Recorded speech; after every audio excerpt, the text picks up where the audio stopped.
mean? I'm by my desk, you know. Yeah, bro. You look just as good as me, man. You're fine. Oh, good, good, Yo, perfect. what's good, everybody? Scotty GLL coming at you guys with another epic podcast, man. We got a rap legend, death rap legend, Mr. Hyde joining me tonight. We're gonna just, catch up, get to know each other a little bit, get his story, get his background, get some of his thoughts on I don't know, the current dating market. I don't know how long he's been. I don't even know how long he's been involved in a marriage or whatever. We'll find out. But hey, man, Okay. welcome. Introduce yourself, man.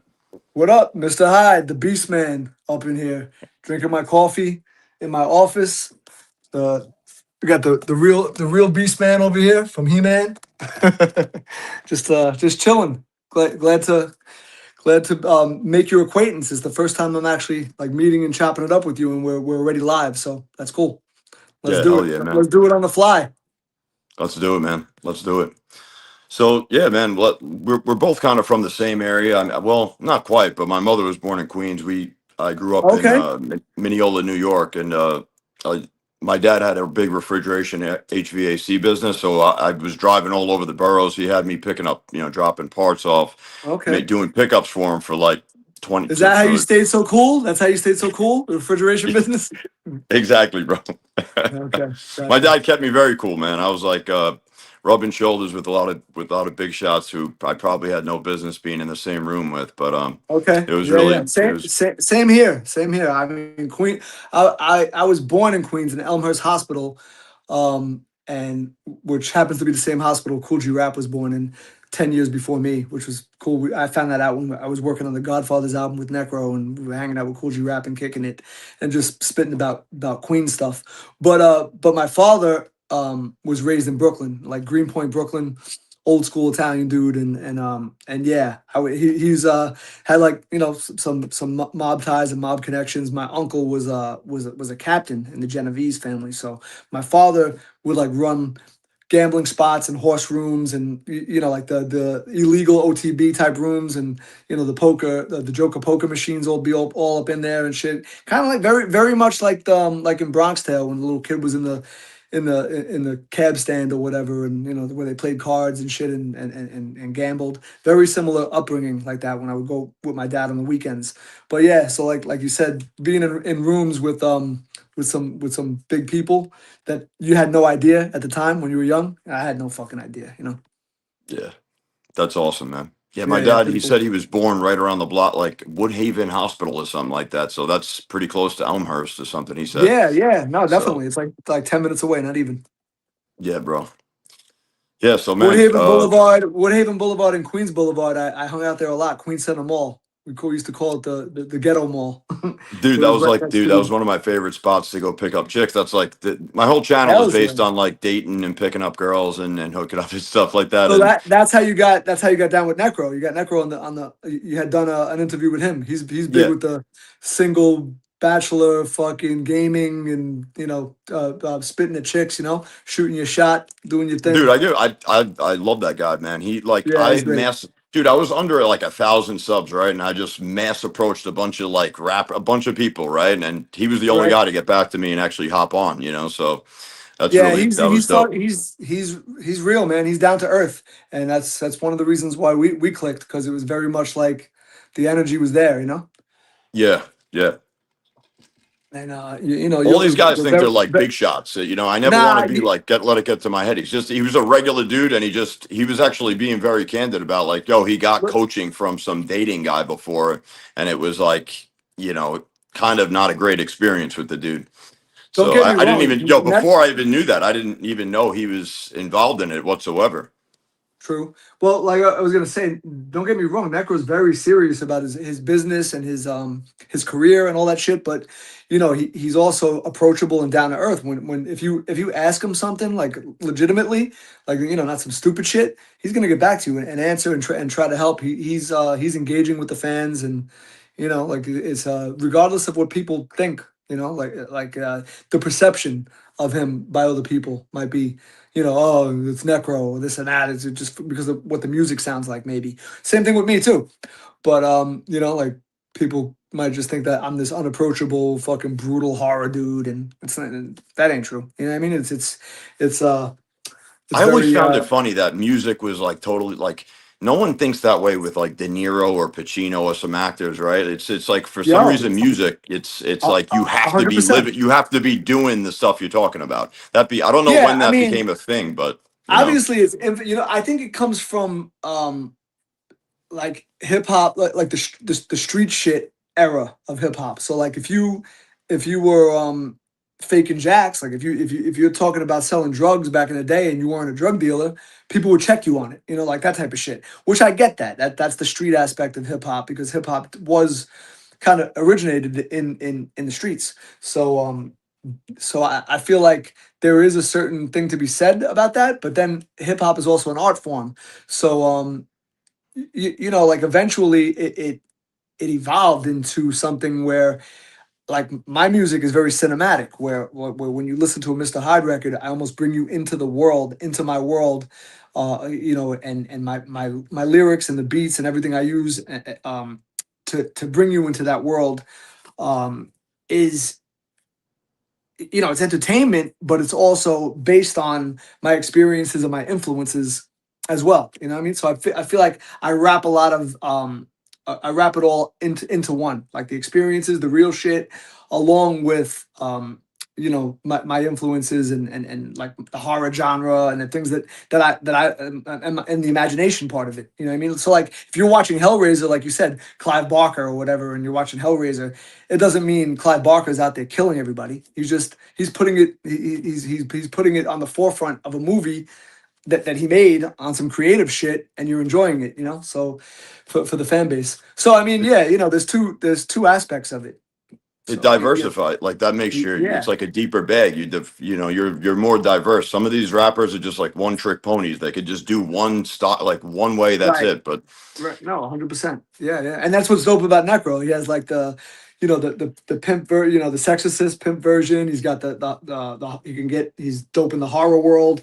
He's dope with like thug shit. Same here. Like I have a whole aspect of my style which would be like street veteran, Mr. Hyde street veteran style, which is kind of like more streets, punch you in the face, like shit how I grew up.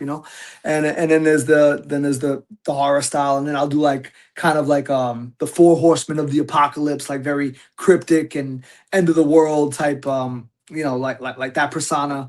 And then like the kind of like the a little bit of like the weirdo shit too. Like I'll do like the obscure, crazy, off the wall type stuff too. That's actually has some comedy in it.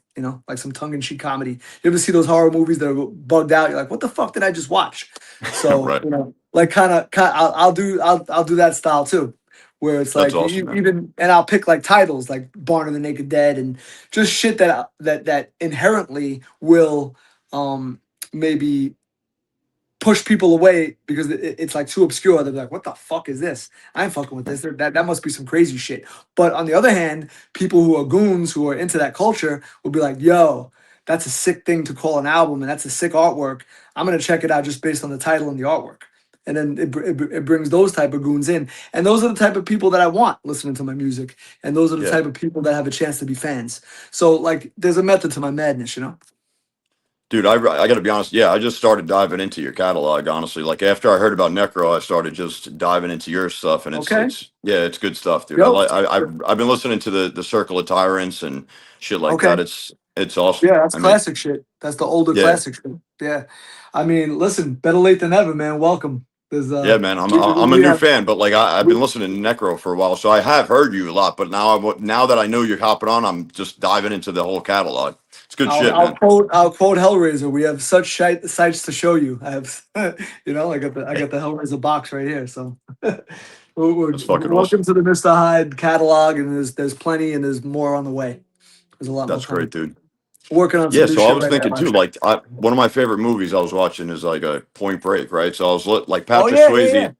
Yeah, in that movie, he was saying how like so just tying into what you were saying before, how like yeah, it matters, and then also there's a combination. He was saying like getting ready for that film, he was like so immersed in like the character Bodie. He was doing the surfing, he Yep. was doing the Yep. hopping out of airplanes. He was He's like dope. Keanu Reeves is dope because he does he actually like he's a shooter, like he's like a marksman shooter. He does martial arts, so he actually, like he definitely immerses himself in the characters that, the John Wick shit, the, like you just said, Point Break. He's like a method actor, and he gets into the character, and then he'll start like doing stuff like jumping out of planes, like you said, and then who knows, from there you might enjoy it, and it becomes like something that you always do, and you get really good at it. And I heard he's like a sick marksman shooter now, after the John Wick shit. Really, that's fucking awesome. Yeah, And yeah, same with yeah. Val Kilmer. Like they were saying, they would show that video, the gunfight scene in the middle of the road to like military guys coming up. They would show like if you could shoot like this guy right here, and Val Oh, you Kilmer mean doing it. Heat from Heat? Yeah, from Heat, when Oh, okay. Yeah, yeah, yeah. the scene where they're having a shootout with the Yeah, the cops, and they crazy were like, classic. Yeah, the heist scene. yeah, Yeah, that's a they're like, crazy if you scene. could do that, I mean, they were using that as an example, dude. That's just But so there. I think it that's a is cool. great. Some They're redoing that, right? They're doing yeah, a reboot, not a reboot. I think it's a sequel actually, where or it's a prequel or a sequel. I think it's a prequel, the Heat prequel. that's And crazy, man. Better yeah, late, I yeah. guess better late than never, right? I mean, it's 30 Yeah, years yeah, later. yeah. No, I That's mean, cool. you might as well. Everything's turning into a franchise nowadays, if you notice, right? So like the Rambo franchise, the Rocky franchise, whatever it is. Schwarzenegger's doing King Conan now. Like at this age, like he's not Conan anymore. He's the king. So like they're gonna shoot it from that perspective, and like the world he brought up, and so like it's nostalgic for me. I came up watching all that shit. Yeah, So me too, man. it's kind of cool if I'm all for prequels and things like that, and reboots and stuff if they're done well. I mean I'm just about to get into that. I downloaded it. I got it ready to go. That Welcome to Derry shit, which is the prequel of It, right? Like Oh shit. so I'm about to pop that in and watch that. And then they just did a spin-off of Spartacus, which was one of my favorite series on Stars. Spartacus was a crazy series. I don't know if you peeped that, but they did I haven't seen it. House of Asher. So Sparta, like that type of shit is my horror, like good horror, like like well done horror, and fucking timepieces like The Patriot, Gladiator, Spartacus, that Braveheart, that type of shit. Those are my Braveheart, favorite yeah. movies. And Heat, action, jump offs too, and gangster movies. But I'm huge with movies. I used to work at a Yeah, dude. video store back in the day, so like that's that was That's my what you and favorite. Necro, you guys, I think you guys tie a lot. I like the movie references in the Yes, music. always. That's what make you guys really stand I mean, apart. I it's a signature. We don't even do it on purpose, to tell you the truth. I mean, we do it, but it's like it's just so natural to mention our dopest characters, our dopest movies that we love. You know what I mean? Just it's embedded in our culture and our upbringing that I don't even do it on purpose. Like I definitely hook up skits and stuff from movies. Um, to like intro. That became like a signature move of mine. Where from Barn of the Naked Dead, there was like an intro to every song, and it fit perfectly, and it was from a movie, like a skit, like an intro. Now a lot of rappers do it, but like I was one of the few that was really doing it before every song, and tied it in and made it like link perfectly. So that's awesome, man. Yeah. but yeah, but the mentions and stuff, like the references, that's what pops in my head. Some rappers, when they're writing, they're just rapping about whatever's around them, or whatever they're dealing with, as far as, like we said, if you're a drug dealer, you're rapping about drugs, whatever. So like but the shit that pops into my head is, a lot of times it's characters and fucking horror shit, and shit that I was influenced by, and metal and fucking and past music and things like that, and of course like street stories and and stuff and experiences that I've had too. But like that's what I reach for in the creative. Like I get back into that nostalgic phase, and I write. And Yeah. I've always written shit that I would want to hear as a fan, because I'm a fan first. So like we're talking Yeah. about the dope movies that we're fans of. I'm a fan of music like that too. So I always Were I you a always look fan of for. Necro first? How did you guys like actually meet and link up? You Yeah, became a yeah, fan, yeah. or Well, okay. So I didn't. We both. I think He started rapping around, I think, 1990 ish, like that, and I might have started like 91, 92 ish, right? So he's a couple years older than me. His birthday's coming up too. Happy birthday! Like in three birthday? days. Yep, he's a Gemini. He's June 7th, Necro's birthday coming up. Everybody wish him happy Nice. birthday on his socials. But mine just passed last month, May. May the 4th be Happy with you. birthday, dude. Yeah, thank you, bro. A little belated. But I'm yeah, yeah, so I'm April 12th, so we're right around the okay, corner. so we're right Yeah. in a row. April, Yeah, May, and we're June. April, May, June. You're the oldest. My best friend Danny's back home in New York. He's June 4th. He just passed yesterday. So, Okay. like Oh, that. wait. So yeah. Oh, yesterday was the fourth. Okay, happy birthday to him. Yeah, happy Everybody, birthday. all the June babies and Gemini's and Tauruses. Are you? I'm an You're not Aries. Taurus. Yeah. Aries. So Aries. you're hard headed too. You're a hard headed fuck too. I'm a hard-headed fuck, man, I guess. Yeah, Yeah. Dude, the only exactly. reason I even like so quick off the tongue with that nowadays is because all the women, that's like everyone has their astrology major. Every girl is a Yeah. It was zodiac bigger back fanatic. in the So day. if yeah, if you don't know your shit, then you're missing out on some potential material. Right. Or just ask them about it and they'll yap to you about it. Like even if you don't know, be like, hey, does Taurus mesh with Sagittarius? And then they'll I'm Right. sure they'll let you know. The two But yeah, things, and then so the other one is like, if you don't know anything about like this love language thing, everybody right, like I don't even remember that being a conversation like 15 years ago, but it's like a big part of all these girls out like astrology and what your love language is. Those two things. I think that's based on some guy who wrote a book. It's not even like a right. real thing, but everybody knows it. I don't Okay. know. Yeah. I don't know it. I'm out of the game. So How long have you been out of the I'm game married with a for? kid. I got married in 2009. It was the year the Yankees won the World Series, 2009, the Hmm. last time the Yankees. So it's been a while. And right after, like the Yankees won in October, and I got married in November. So I was in a good mood. So I'm like, fuck it, let's get married. That's all. Yankees win. No better chance than to lock me up and marry me now. That's But awesome. yeah. So no, but yeah, shout out to Sherry Rain. She's an artist as well. We put out an album called Bonnie and Hyde together. Oh, nice, But dude. That's go. awesome. She's a singer songwriter, plays guitar, plays piano. Maybe check that if you're just getting into the Hyde catalog and you haven't heard Bonnie and Hyde. It's a sick album. We basically did like a Bonnie and Clyde theme, but like and she did all the live piano. So it's all no, it's sample free, all live music, and she sings like Oh, the hooks wow. and stuff. And I wrote all the lyrics and obviously performed the That's rapping pretty parts. special, man. That's really a cool Yeah, story. it was How did you guys meet? Queen Center Mall, cold approach. Queen said them all. No. Actually, we actually met at the Super Bowl of Hardcore. I was we were me and Necro were VIP for Madball and I forget which it was the show. It was Madball and Sick of It All. I think it was a big Super Bowl of hardcore. And my wife at the time happened to be a huge hardcore scene and fan of the hardcore scene. And she came from Canada. She was from Canada, so she came with a bunch of friends to the Super Bowl of hardcore to see the show. And I mean, unknown to me, that her friends that drove down, they carpooled. They were listening to all music on the way down, and this was like 2005 ish. And on the way down, they were listening to Barn of the Naked Dead and my album, my first Wow, solo album. And then she was liking the album, never heard me before until like that trip down. And then when she got there, I happened to be there, and their friends like, "Yo, we just listened to his album. You know who that is? We just listened to his album on the way here. That's Hyde." And then like basically that's a nice in, man. That's a really nice. yeah, it was a little it was almost like fate. It was strange, and then she was from Quebec, so she didn't even speak English. She spoke French as her first language, so Oh, wow, she ended up messaging me on MySpace. Now you know it's old. It's a while ago on dude. That's how I met MySpace. my first girlfriend. MySpace. There I you swear go. to God, 2006. Months later, her friend who spoke English was like bilingual. Was like she was talking about me, and she's like, "Why don't you message him? His profile's right here on MySpace."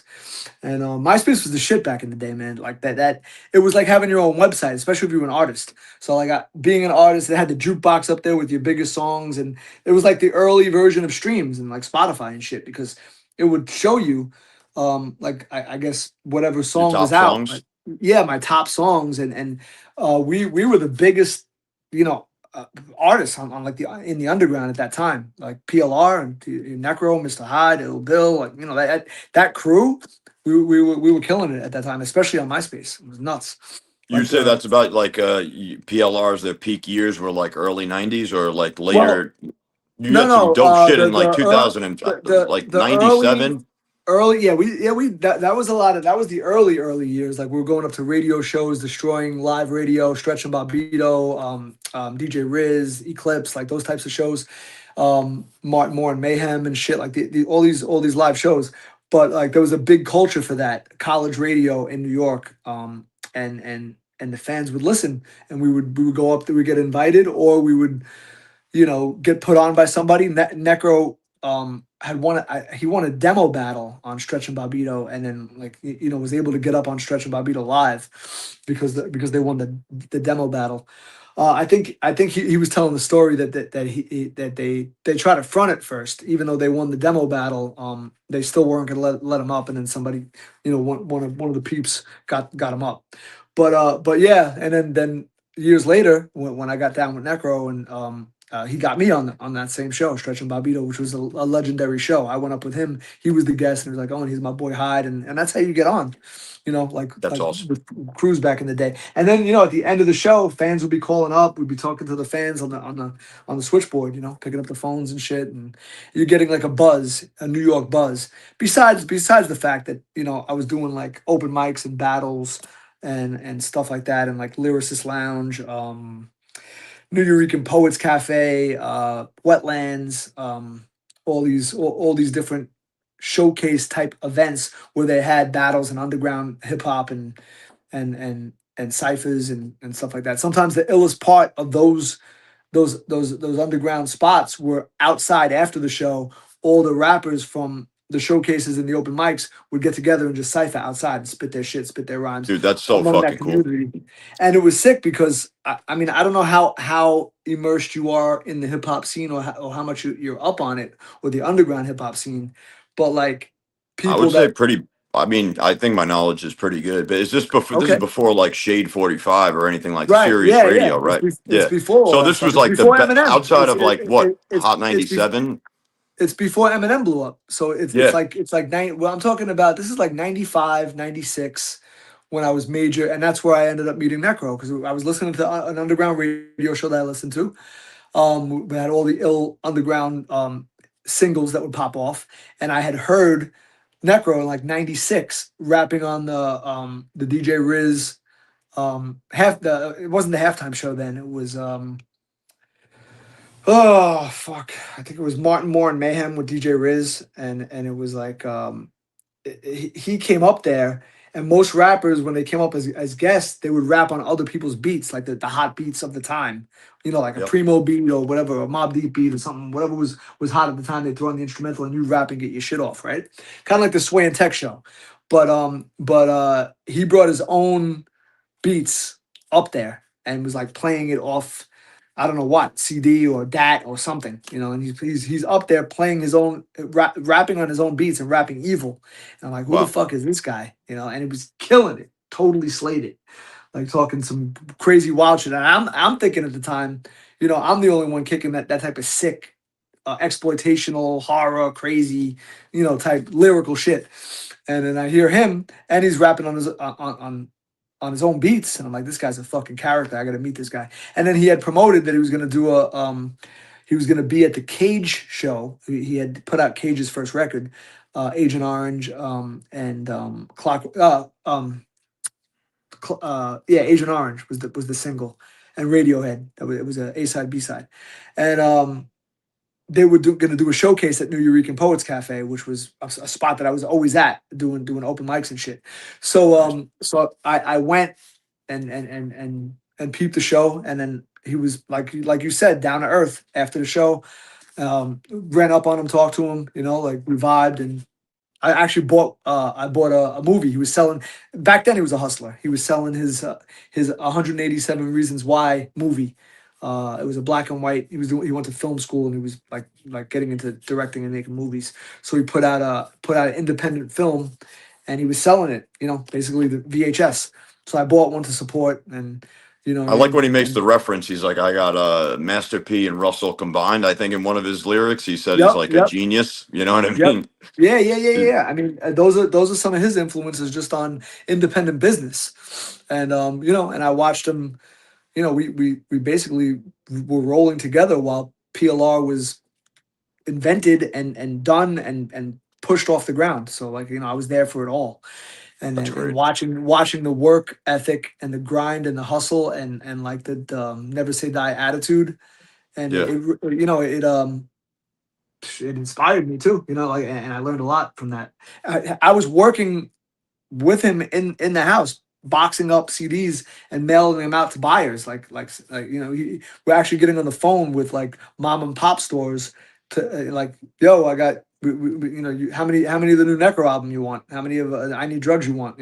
So it was like it was a crazy process, like to be Dude, it behind the just scenes sounds a lot more independent. like you really got to fucking grind your teeth back then, a lot Yeah. harder than now, right? I mean, anybody Yep. could just hop on fucking Spotify, I think, dude, right? How does Spotify even Yeah. work? You can, yeah, Yeah, you can nowadays. It's very easy to just like there's all programs. You can become a rapper like out of thin air. Paper and pencil, write your rhyme, and then get an app to record and make beats and whatever some kind of cheap fucking apps that they got out there, and then you upload it. These services, these digital distros, will actually mix and master. They call it that, but it's like a shit version of a mix and master, like a real fucking generic one. The brand hmm X mix and master. I go to a fucking crazy professional studio to do my recording and mixing and mastering. Shout out to Multiple Blast Off MBO from the Dragons Lair, Brooklyn Dragons Lair. It was in nice. Brooklyn, and then he moved. He packed up and moved to Florida and got a crazy spot in Florida. So it's like we all moved the fuck out and migrated to Florida. So like Do you think that it's saturated the rap game? Has it all this fucking hell's this yeah, like hell's yeah, yeah, right? It's saturated hell's the yeah. fuck out of the rap game. And Yeah, it's flooding the market with garbage. So what happens garbage. is, and then it becomes watered down garbage, like McDonald's, right? McDonald's just puts out hamburger after hamburger, and it's garbage. It's like shit Yeah, food. It's not like the nutritious steak you'll get at the dope mom and pop spot, like Tio's Steakhouse. And you go over, right. in Queens or something, and then you eat a dope ass meal and you remember it, right? So that's the kind of music we do. We kind of do the not for everybody. It's a little bit like the menu is a little different and all the ingredients are in there. It's a savory, great fucking meal that you're gonna remember with the dope atmosphere and ambiance. And you digest it and get all the nutrients and you go back. You know what I'm saying? It's not Yeah, like a quick eat the McDonald's, you shit it out and you're fucking hungry 5 minutes later. Like that yeah. type of processed food. So we do that, and I might not put out an album for a year or two, but when I do put it out, work went into it. It wasn't some bullshit fucking fast write something and put it out and mix I and guess it master makes it it on the harder to fucking be app. seen though, right? It must make it much harder like to find that good steakhouse, to find that good place. Now it's fucking on every corner. Like Well, it's there's a right, McDonald's but and a fast food on every corner, well, to I keep would up with imagine. to keep up with the analogy, a lot of times with our music, you have to be put onto it.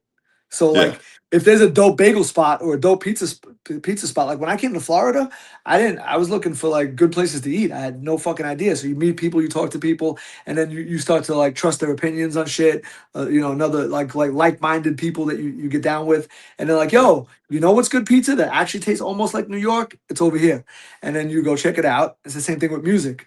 It's yep, you vibe with somebody that you relate with them, and then they like, yo, you ever hear this artist?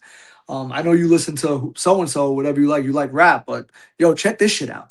There's some different yeah. shit, and then you hear it, and if it speaks to you, most of the time when someone gets put up on our music, if they like it and it's for them, they stay a fan forever because they have this level of relating to it.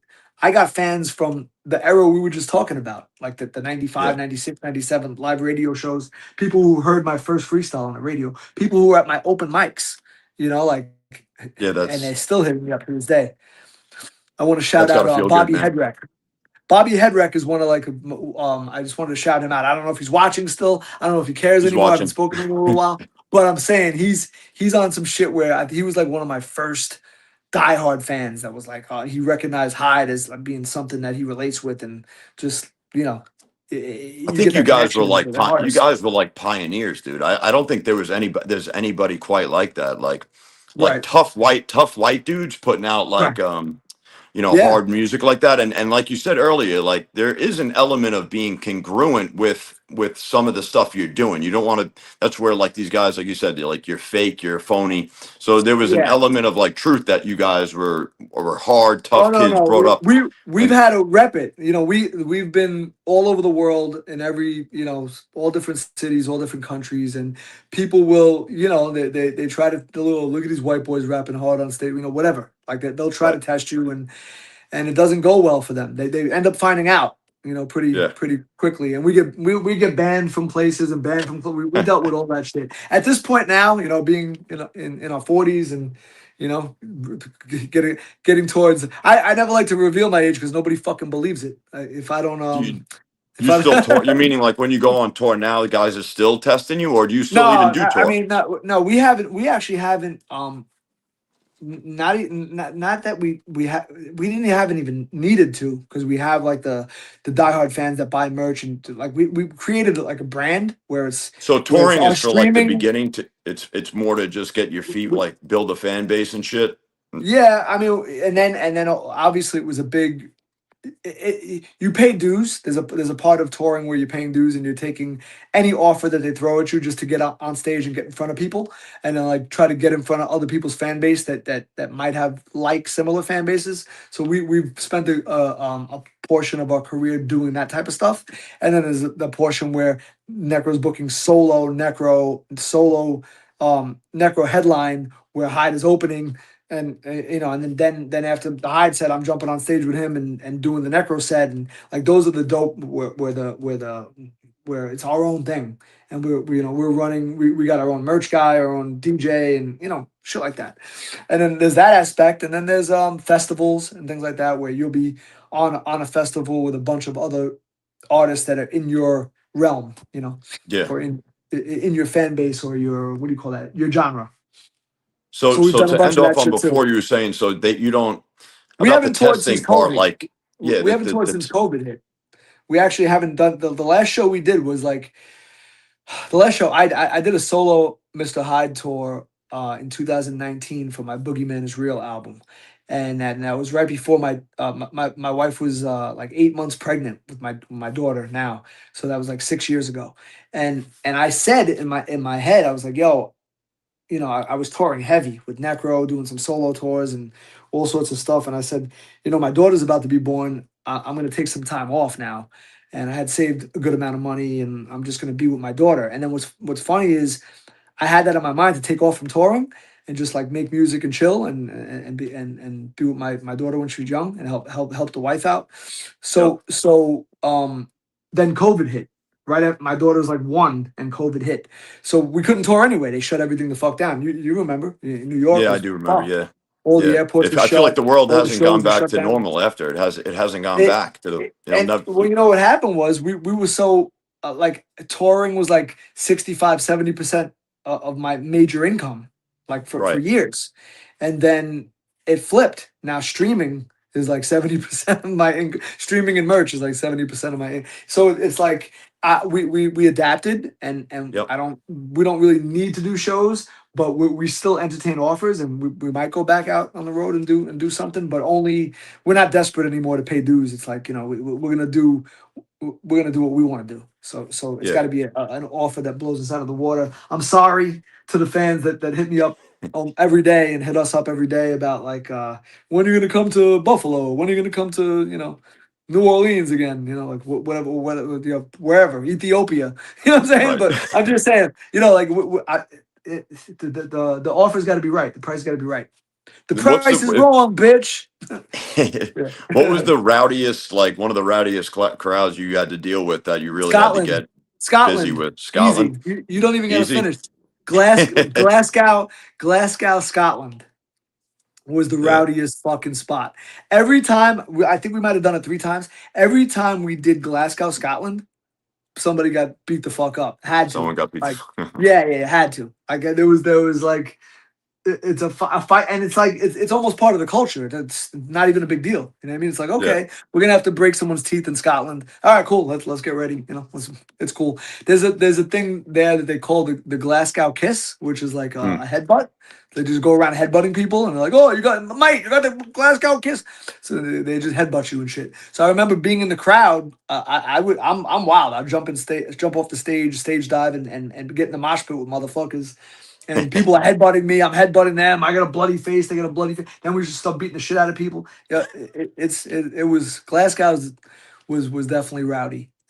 I wonder if it's shifted. Have you noticed a shift to like now you have to worry? It used to just be like, you fight a little bit, get your hands dirty, and now it's like shifted to guns. You have to worry about knives and guns and shit Oh like that. Or well, at the clubs though, like with the touring thing, you would hope. I mean, we had a crazy situation in New Zealand. Um, where they had bottles, they had glass bottles. It was they had like you ever see like the Moana shit with the Mauis with the big goons with the fucking tattoos and shit like the like the yeah, Rock, yeah, like, the like dudes like that, like Samoans, the like these bouncers. Samoan So dudes. yeah, Yeah, Samoans and Islanders, they're no joke. They're big, rugged motherfuckers, and they're all the bouncers and the goons that are coming to the shows and shit. So I mean, we had a brawl with them with that those goons, and that was a crazy brawl in New Zealand. There was a drunk psycho, and this was at the time when there was a drug called ice. I guess it was kind of their crack at the time, yeah. I think or it's like meth in like Houston, yeah, yeah, yeah, down south. yes, It's yeah. like meth. I think. Yeah, Okay. So in New yeah, Zealand, they were calling it ice. Like these guys are iced out. Like here, that means yeah. you got jewelry on, right? But Right. these people were iced out, and there was some dude who was just fucked up, and he came to the merch table, and we're down to earth, and we want to shake hands and sell merch and sign autographs and take pictures and shit, right? So Yeah. this dude comes over to the merch table and starts grabbing merch off the table. I'm taking this. This shit's mine. So immediately we were on like the third floor. The bar was like on the third floor, and Right. I'm standing right there. So as he's trying to steal merch and talking shit, I'm like, this guy's gonna be a problem. I unloaded on him. I cracked him with a fucking crazy left hook, and he went his head and whole body like hit the glass window, and I in my mind. I'm already seeing him fall out a 3-story window and go down and die. You know what I mean? So I'm thinking, did I just hit this guy hard enough for him to fly out the window and die? Like, is that Right. what's going to happen here? Thank God that he smashed against the window and like bounced kind of back, and fell on the floor. And then we just stomped him out. We stomped him all the way out of the club. Oh And yeah. Once he didn't fall out the window, we beat the fuck. We yeah, beat yeah, the then it's piss. okay. Now you could just get your ribs broken and shit. As long as We you don't That's another question, die. man. How long have you been boxing? Well, I know you've been fighting since you're a kid, but then you Yeah. shifted to just more like in the gym training and stuff like that. Yeah, yeah. I mean, I became more mature. I became a coach actually because I dealt with a lot of street shit, being on my own, getting thrown out of my house, living out of my car. We'll sum it up like like I dealt with a lot of street shit Yeah, as a teenager, and I was very rebellious. I was like on some fuck that shit, and a lot of it came from the time. How old are you? 40 years old. Okay, 80. so Yeah, so you 86. you Yeah, you you dealt with some of it, yeah. so Some so of it. that Yeah, definitely that New York grit and element, and I tell people all the time when they watch shows like Cobra Kai and like Karate Kid, like those types of shows, where it's yeah, like it doesn't even like they get the bullies and stuff. That shit is nothing compared to the bullies I dealt with, and the school systems, the public school system. Well, I went to 13 different schools, getting thrown out for fighting and just trying to protect yourself and getting jumped, and then you go back with your crew and you fucking bang out and just crazy, crazy, crazy yeah. shit. Yeah, it sounds pretty But fucking nuts. But it but was but more kind. There was less. It's a lot less like guns and shooting. I would think. I Yeah, would yeah, imagine no. there's A more lot of it fighting. was. I mean, there was weapons, but it was bats. It was bats, crowbars. People had box cutters, and Yeah, I've got. What's funny is people will say like like they've only been in one or two fights their whole life, right? And I've been in like more box cutter fights. It's legit, like actually some fights where I had to deal with box cutters and got cut and got stitches, and like I've been in more box cutter fights than people have been in regular fights. So as far as Yeah. fights is nothing. Fights is like because of all the sparring and all the how I grew up, always fighting in the streets and shit, and dealing with bullies and in school, always fighting. Fights is like I say one of the things I like to say is that asking me to fight is like asking Derek Jeter to have a catch. So it's like, yeah, sure, let's go. Let's how many rounds you want to go? I'm good. I'm good with it. That's And awesome. the other part of me is like, I'm competitive. I'm a sports guy. I like a challenge. So if you challenge me, and what better challenges than sparring and gladiatorium. So I'm that type. I'm very physical. So I like, but yeah. So but like I tell people, Cobra Kai ain't got nothing. I watch it and it's a joke to me. It's funny because like Right. it's like it's a version, of course. There was all that bullying back then, and but there was real psychopath dudes like that, like the sensei, right? Who's all about like sunning you and fucking putting you in a situation where to show you I'm the master, and yeah, and fucking deal with it, like that. So we had that shit. It was crazy back in the day. It was. So Do you ever seen the movie The Wanderers? That's what kind of of like the. course, That's a great yeah. movie, man. Yeah, of course. Yeah, that's even generations before us, Yeah, like that's the generation. Yeah, yeah. yeah, with the slick back, goons with the motorcycles and the leather jackets, and there was gangs, and you'd meet your crew would meet another people's crew on like wherever that street was, and you'd bang out like the Warriors. Remember the Warriors? The Warriors. Yeah, Yeah, hell yeah, yeah, man. Warriors. Don't go pet over here. That's that crew. You're gonna end up dealing with that crew if you don't. So it was like, yeah, there was shit like that, and we had the like the aftershock of that era. The Yeah. '80s and '90s was that the repercussions of that era. So yeah, man. My theory is that the biggest hop so far in these generations has been the 10-year gap below me, because I work with a lot of clients that are like 10 years younger than me. Uh And huh. it's like Oh these yeah, guys, man, dude, I there's like a very hard to relate to, man. It's like they were handed a totally. phone. So I started dating, say, like 19 years old, and it was Uh-huh. either like, you go out in the street and meet women, or you're gonna suck with getting girls. So it was like Yeah, now yeah, yeah, now these yeah. kids are handed a phone, and you were clowned Right. for even having a girlfriend from like MySpace or Plenty of Fish. All my Of friends would like course. make fun of that. It was like a weird thing. Well, So look, it's now like the it's like the music, right? You can grab a phone and become a rapper. So now, and if you get enough followers on whatever socials you have, TikTok or whatever the fuck, you can immediately, if you sell yourself or make yourself a fucking buffoon or do a TikTok dance or have big booty bitches with you while you're rapping, do some kind of thing like that, and immediately you're bigger than people who've been putting in work for years. You think you're bigger. You might not have people are watching it because it's the zoo, but do people want to go to the zoo every day? No, that's a you good want point. you That's you a good want point. yeah, you don't go to the circus every day. You go once in a while. Like if I'm scrolling through like YouTube and I see some video with like some whack rapper with some big booty bitches, I might stop and watch it and be like, oh, those are some big booty bitches, and look at those cars, and it's like, okay, cool. But am I gonna rock that on my headphones while I'm in the gym and I'm listening to shit, and or while I'm driving somewhere? I'm not rocking that shit. It's like, Yeah. yeah, it was cool for a minute. It's cool. So it's the same thing with you when Yeah. you're talking about gaming, when you run up on someone, and that whole aspect of like running up on a chick and having to be able to spit game or make her laugh or make her have interest Well, in first of all, you. yeah, that fight or flight response. You're triggering that Yeah, fight or yeah, flight yeah. response. It That's like gets you jump in the the pool, adrenaline. sink or swim, motherfucker. And I was Yeah. always I'm always very outgoing, and my I would mother is a imagine that very you'd be really good at it. Like before you met your wife, you probably had yeah. a pretty good run at it, huh? I Yeah, mean, listen. I'm still good at it. I go into the store and like it's whatever. I talk. I'm able to spit that game, and it's cool. Like as far as I always say, listen, what do you want me to do? She's hot. I'm not gay. I'm gonna, Yeah, that's what I mean. I'm gonna be, Like, I'm I being don't like nice. the I'm being mindset nice. of like I'm retired. You know, like I'll get a lot of Yeah, yeah, clients that yeah. have been on the shelf for like 13. They're so disconnected from it because they haven't kept their sword sharp. They Nah, you haven't like gotta, kept yeah. flirting. You got to keep flirting with girls. You know. Yeah, no, it's just part of, it's part of who I am as well. Just being outgoing, being the gift of gab, talking, making people laugh, and just like be.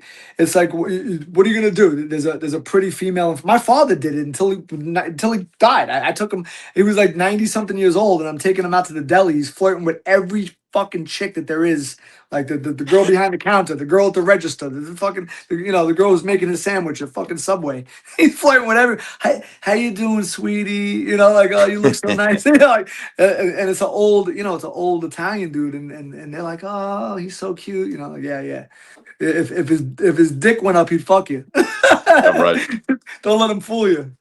But That's but how it yeah, was with yeah. my father. My father and I had a tradition where he used to take me to a new ball game every year at 9 years old. We would go Oh, around the country and we'd go see a new football game together because he was always busy wow. working. So that was his way of Okay. bonding, with me. Yeah, yeah, yeah. That's So dope.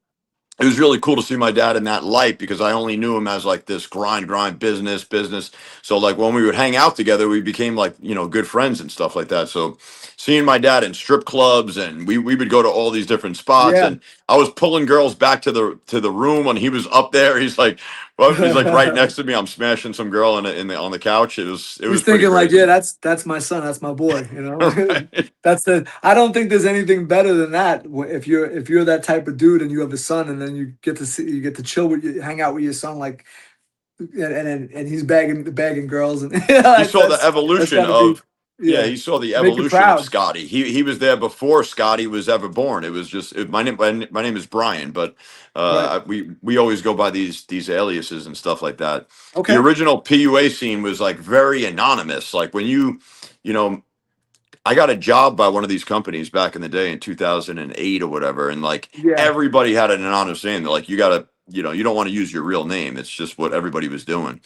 Yeah, So no, I hear you. Yeah, I mean, yeah, and then on top of that, Grip, get yourself a burner phone.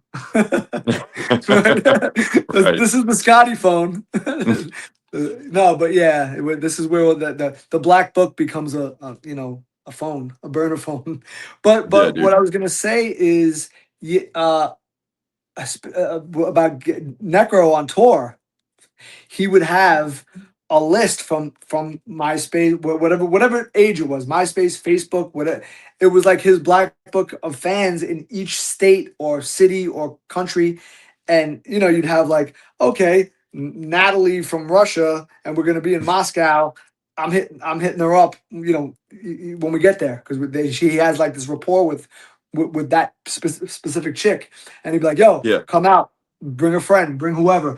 And then I'd end up being the crazy wingman, always like, because some of them, they'd come out with like, five girls, and it would be like, oh, Hyde, entertain, this is the one I like. I'm gonna spit my shit with this girl, entertain. And I would yeah. entertain like four of them and talk to them and bug out, whatever. Sometimes I'd have the PlayStation with me or whatever it is. I'll pop on the PlayStation and whatever. Just That's keep keep awesome, dude. keep the party going while Necro's doing his thing, or I think shooting it. Necro told me in the interview that he ended up banging out like 19 girls in like a matter of like 10 days on tour. I don't know, some That's ridiculous that's number. true. Yeah, yeah, That's on true. So 10 he days. had this thing. There was another dude that we rolled with. We rolled with all different dudes. Like, that would be like the merch guy or the tour manager or the DJ or something on tours. And then like he would play this game with like, who's going to be the international player of the year. Like if we were going like to Europe, International and player. yeah, and it would be like, who could bang the most chicks, and he would compete with this other dude. And then at the end, like the body count, like at the end, The he body would say, count, "Oh, there yeah. was this one in Switzerland, and this one in this," and I'd be like, "Yeah, like," and Hyde, you're the judge, you, You're the yeah, yeah, and a lot of bro. Sometimes I'd be filming, like because he would obviously it's hip hop and music and videos, and we'd be shooting content.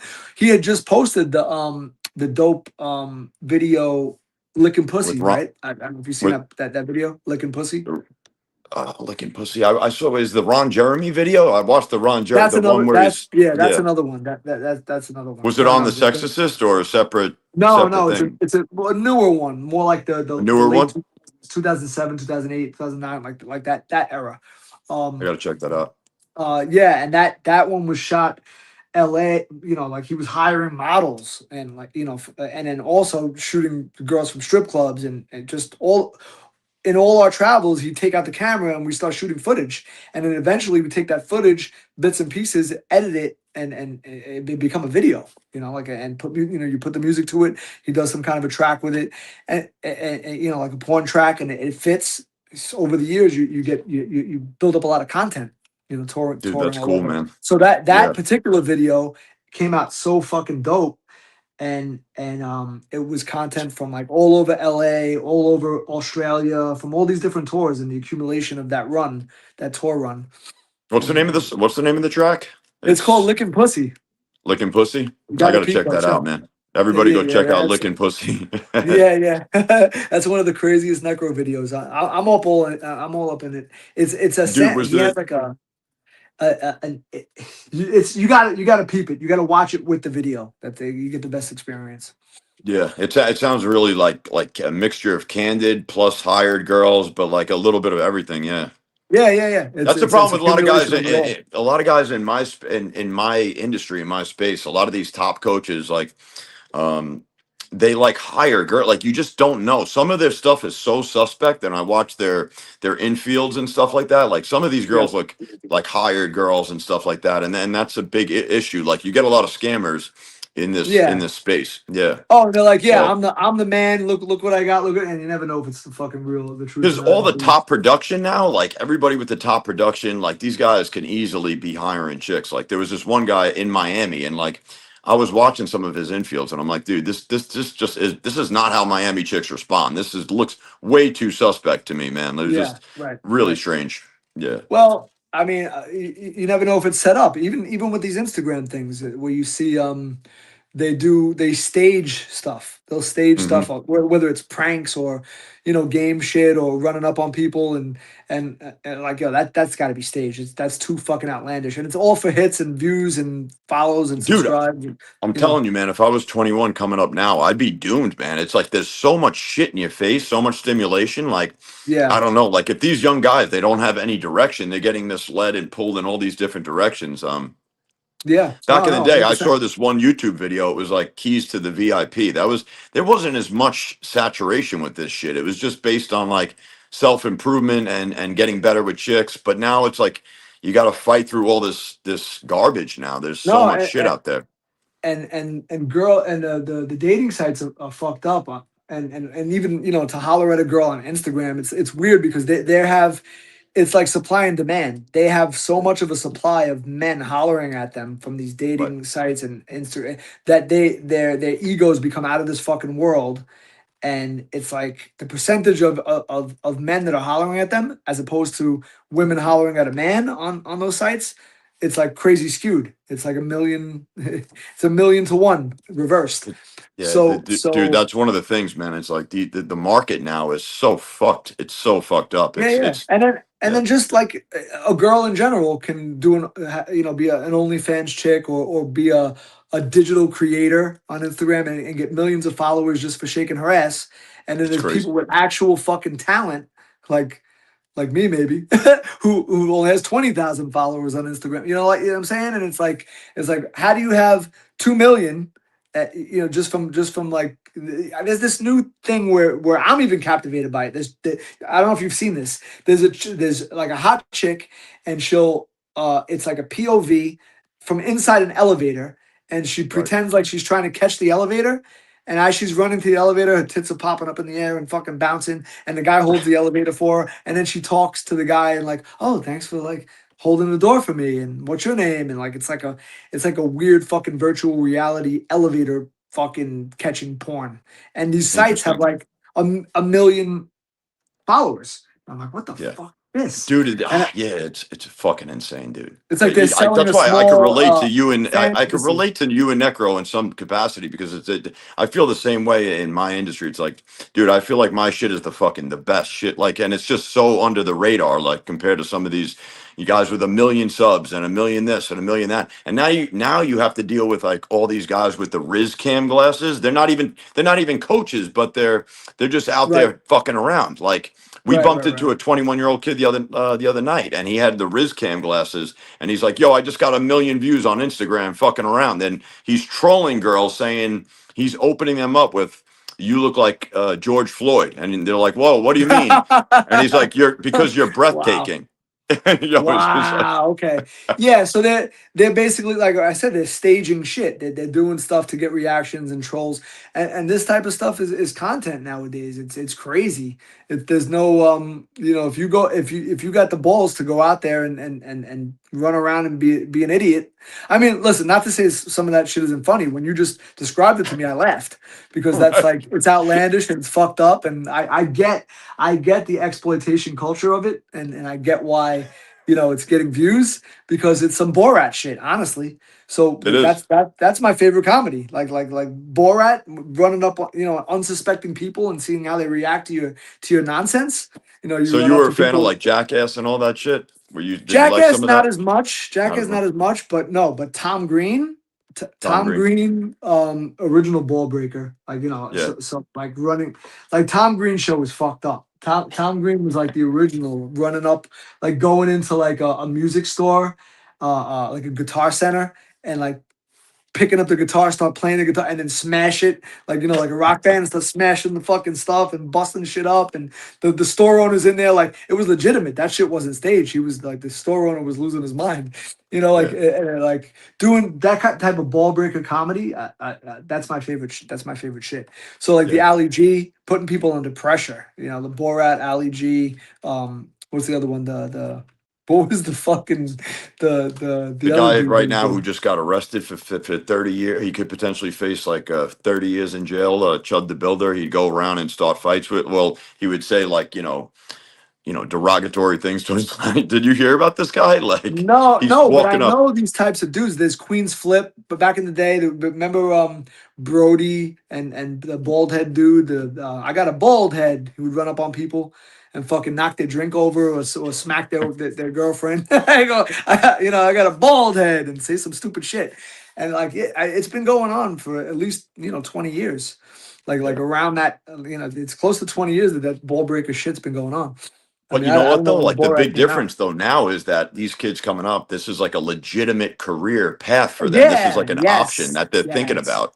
yes. You got a Dude, million. they're saying Like, it got voted. Like they did a poll on like, what do you want to be when you grow up? And they're like, YouTubers, well, content creators, and shit like that. oh, So it's it's all it's digital creators. Yeah, digital. content like subscribe, like the Jake Paul shit, like Jake, the Logan and Jake Paul, like those kids kind of revolutionated that. Like everybody's looking up to them instead of having some kind of real fucking talent. Like some kind of like a real artist. Now you can just get behind a camera, get somebody to edit the shit. I mean, if you do your own editing, that's even better, I guess.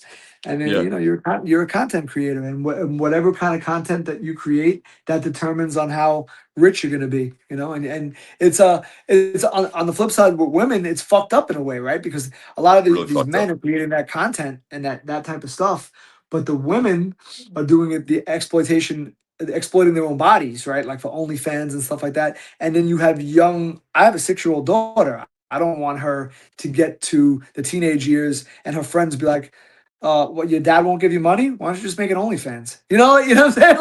Like that type of shit. I don't want that shit happening.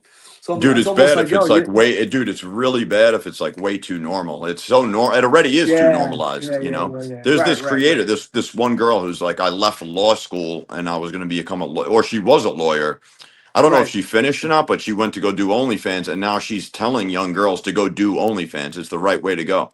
You know what I That's what mean? I'm saying. Like, yeah, be an entrepreneur, but what you're doing is you're a prostitute, and then they'll be like, "No, I'm not a prostitute." Yes, you are. You're selling sex. You're a Yeah. fucking It's the prostitute. same Yes, you exact. The, are. the, the lines have been so blurred, dude. The past 2 years I Right. lived down in Miami and it's fucking mind blowing what's going on down there. It really is. It's like if you don't see an escort walking down the block, like right in your face, like asking for money, then something's wrong because Right. it's really that common. It's Yeah, fucking yeah, yeah, crazy. yeah. Yeah. I mean, that's when it becomes like, well, with everything, you go to certain places and the fucking homelessness is off the roof, off the chain. There's homeless people walking around like zombies. We went to Vancouver and then we went to like Detroit, and you see it's crazy in certain areas. And it's like when that's normal, where it's like zombies, like homeless zombies walking the streets like on meth and all sorts of drugs and coming up to you look like you feel like you're in 28 days later.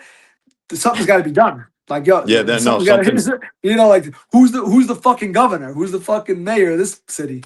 Like shit's got Dude, the to. funny thing is, like the governor in Chicago, when Trump, I think, wanted to send in like the National Guard and to clean it up, they were Yeah. rebelling against it. They're like, Right. no, this is Right. Yeah. Yeah. Yeah. the Yeah. fuck is that? No, what about What? the Antifa shit? They're creating like little fucking war zones of like rebellions, and it's a fucking nuts. It's like a Star Wars movie, you Dude, know. it's pretty crazy. I'll tell you one thing, man. As a rapper like you, man, you got plenty of fucking material, endless fucking material, dude. Well, But that's the cool thing about it. Yeah, and then like, and then also, what do you choose? How do you choose to get your like a? I was never desperate. Like I said, I always create, and I still do. I always there's something that makes me want to create music the way I want it. I'm not gonna do a gimmick or just rap about current events. I'm not gonna start rapping about Trump. Or shitting on Trump or pro Trump or the MAGA rap. Like I'm not doing that because it's a trend or jumping on the bandwagon because it's gonna get like if imagine me Hyde and I start doing anti-Trump or MAGA, either or one of the two. Like pick a side, and I start doing it, and I'm doing it very lyrical and very good, like in my style.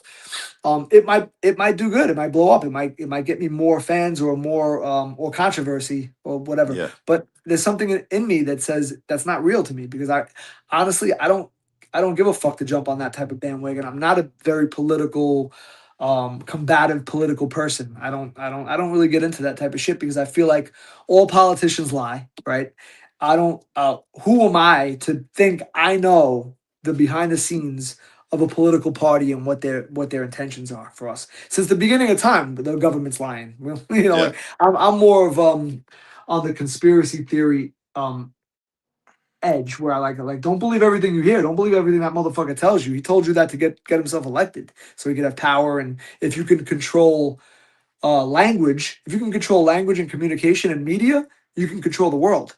And and yeah. and that's a very dangerous fucking thing because I that's feel like how there's been a major shift in politics. Like I guess more our time when we were coming up, it felt to me like that it was more, the people versus the government. Period. And now what it feels like to me is just like, who are you a Republican or Democrat? Like the yeah. people are divided. Yeah, Well, divide and conquer, right? The best way to you know conquer or make us submissive or make us conform is to divide us. Because if we're all yeah. stand together, then we're stronger than the government, and they can't have that. They don't want that. What I'm saying? Just like the COVID thing. To me, it was like they wanted to see it was a power grab. They wanted to see how many people would listen and just listen to all the nonsense and bullshit that all got debunked now. People who were taking the Johnson and Johnson shot and all these fucking shots, they're getting like heart murmurs and dropping dead, and and they one guy's like, yeah, I got the shot and I caught COVID 6 times after that. I'm like, yeah, good for Dude. you, dickhead. Like so yeah, so Dude, like it I showed didn't. me how what that was scary because it showed me how much the human people, like this Yeah. society, is just a bunch of fucking lemmings, bro. Like they You just did control it. the media and propaganda, like the Faucis and all these fucking jerk offs. If you control that and you keep putting it out and people believe it, then you have supreme power. And so you if Hmm. you and that's how shit gets completely fucked up, and that's how dictatorships rise and warlords and shit like that. And they tell you something's one way, they're brainwashing you, and so it's been Dude, happening forever. you have a very good mindset when it comes to a lot of this stuff. I listened to one of your interviews. It was really good. It was like I was very captivated by like the mindset of like how stupid this shit is. Like you never bought Yeah. into it from day one, whether Oh, it I'm was fucking racism or whatever. Like it was just I'm total cynical as bullshit. fuck. I'm Yeah. cynical as fuck. I'm on some like make your own opinion of shit. So everything goes back to movies for me, right? So like I'm gonna give you the analogy of movies.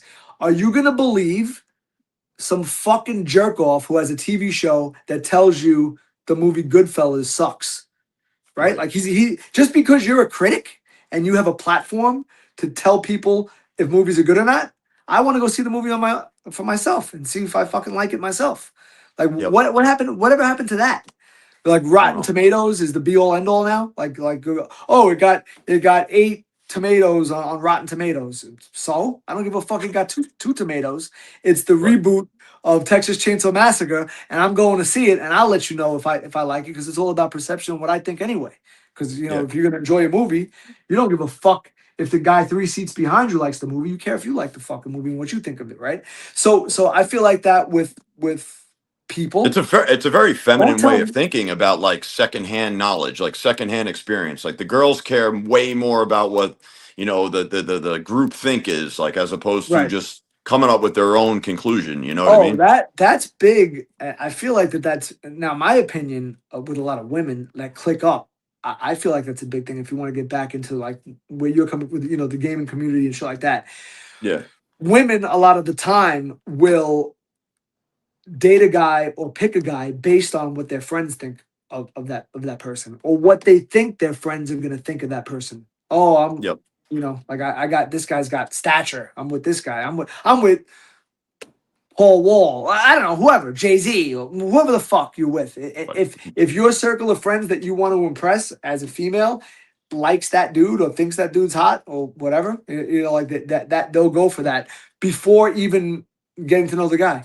Like it's they're not dude. gonna It's insane. they're, It's they're fucking not gonna crazy, get with dude. a guy that they think that their friends won't like or their friends will be turned off by, or if they bring that guy around, they feel like that guy's a bum, that guy's a loser. Like they don't want to hear that. That's because Dude, I just got out of a but a guy, relationship and I was what? cooked because like it was long distance and someone was up in her ears. Like she, you know what I mean? Like I never actually met any of her circle of friends. Like I guess for whatever reason, she kept me at arm's distance from some of these people. And I definitely think anytime we had a little bit of fight or whatever, like Oh they yeah, were up in her ear and she just, boom, she just flipped, changed like and that'll the fuck with drop of a your dime. that'll fuck with give you insecurities. That'll fuck with you because if you like the chick and she's doing that to you subliminally, you're gonna feel belittled in the back of your head. Like you won't bring me around your friends. What the fuck is up with that? Like what Yeah. am I?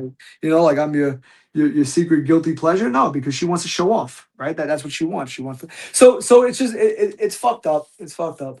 So I feel like a dude like for me on the other hand, I don't care if I love my chick. I'm bringing her. I'm not hiding my fucking chick at home.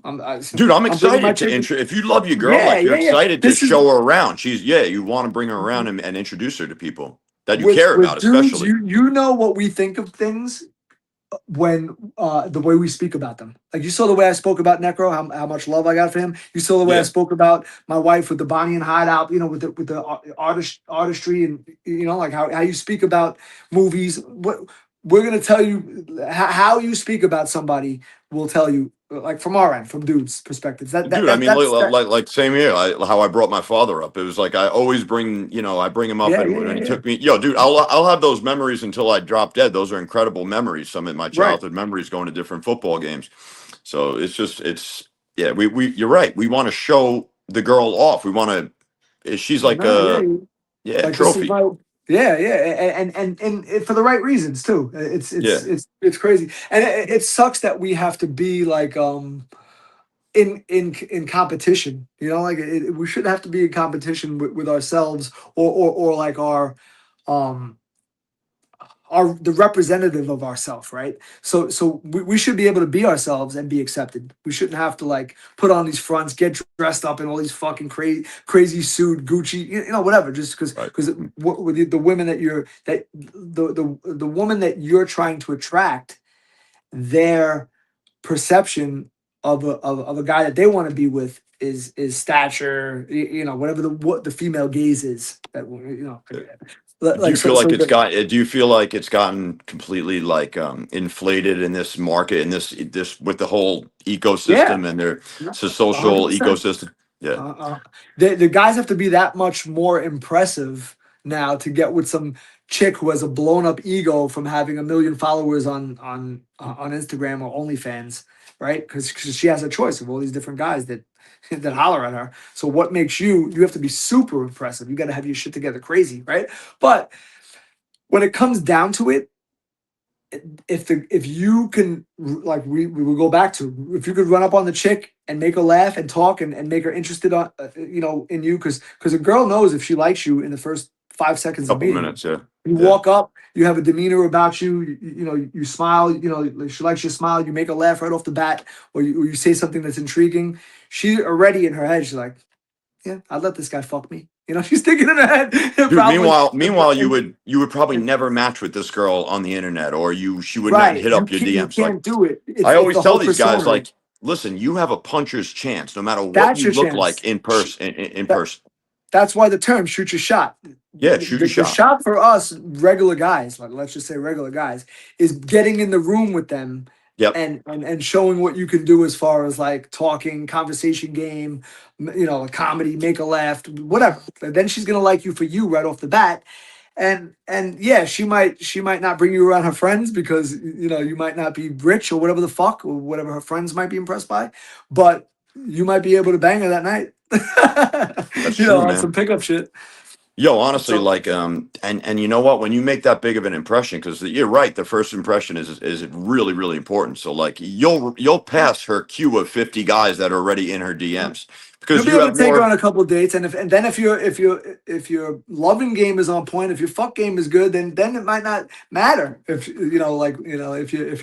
now if you got all that shit going for you, and you rock a world and make her come 3 times, then Yeah, it's. yeah. It's funny because that shit is in some of these But circles we got like to put that. in work. I Men got know. to put work. Women don't have to put in much work No, nowadays. they It's don't. fucked up. They kind of just have to, like, that's why they say never ask a woman advice on dating because they'll say things like, just be yourself, you know what I mean? Or because Yeah. that's what they did. They didn't How do have you to how do improve. you They didn't. get how do you get the date to be yourself? How do you get her undivided attention in the Yeah. age of low attention span and them thinking that they're the shit? How do you fucking get in the room where you can be yourself and then I so it's always like said if you're because these guys think of it like if yourself has been shooting zeros this whole time, we have to actually make changes to our personality, like develop a sense of humor, go out and use some of your qualities. Like, do you have to develop well, it, social right? skills. Yeah, you have to Yeah, have yeah, yeah, actual yeah, incredible social skills to get the level of the chicks that so the as far as looks are concerned, right? Because hmm it's not obviously it's not all about looks; it's about a connection.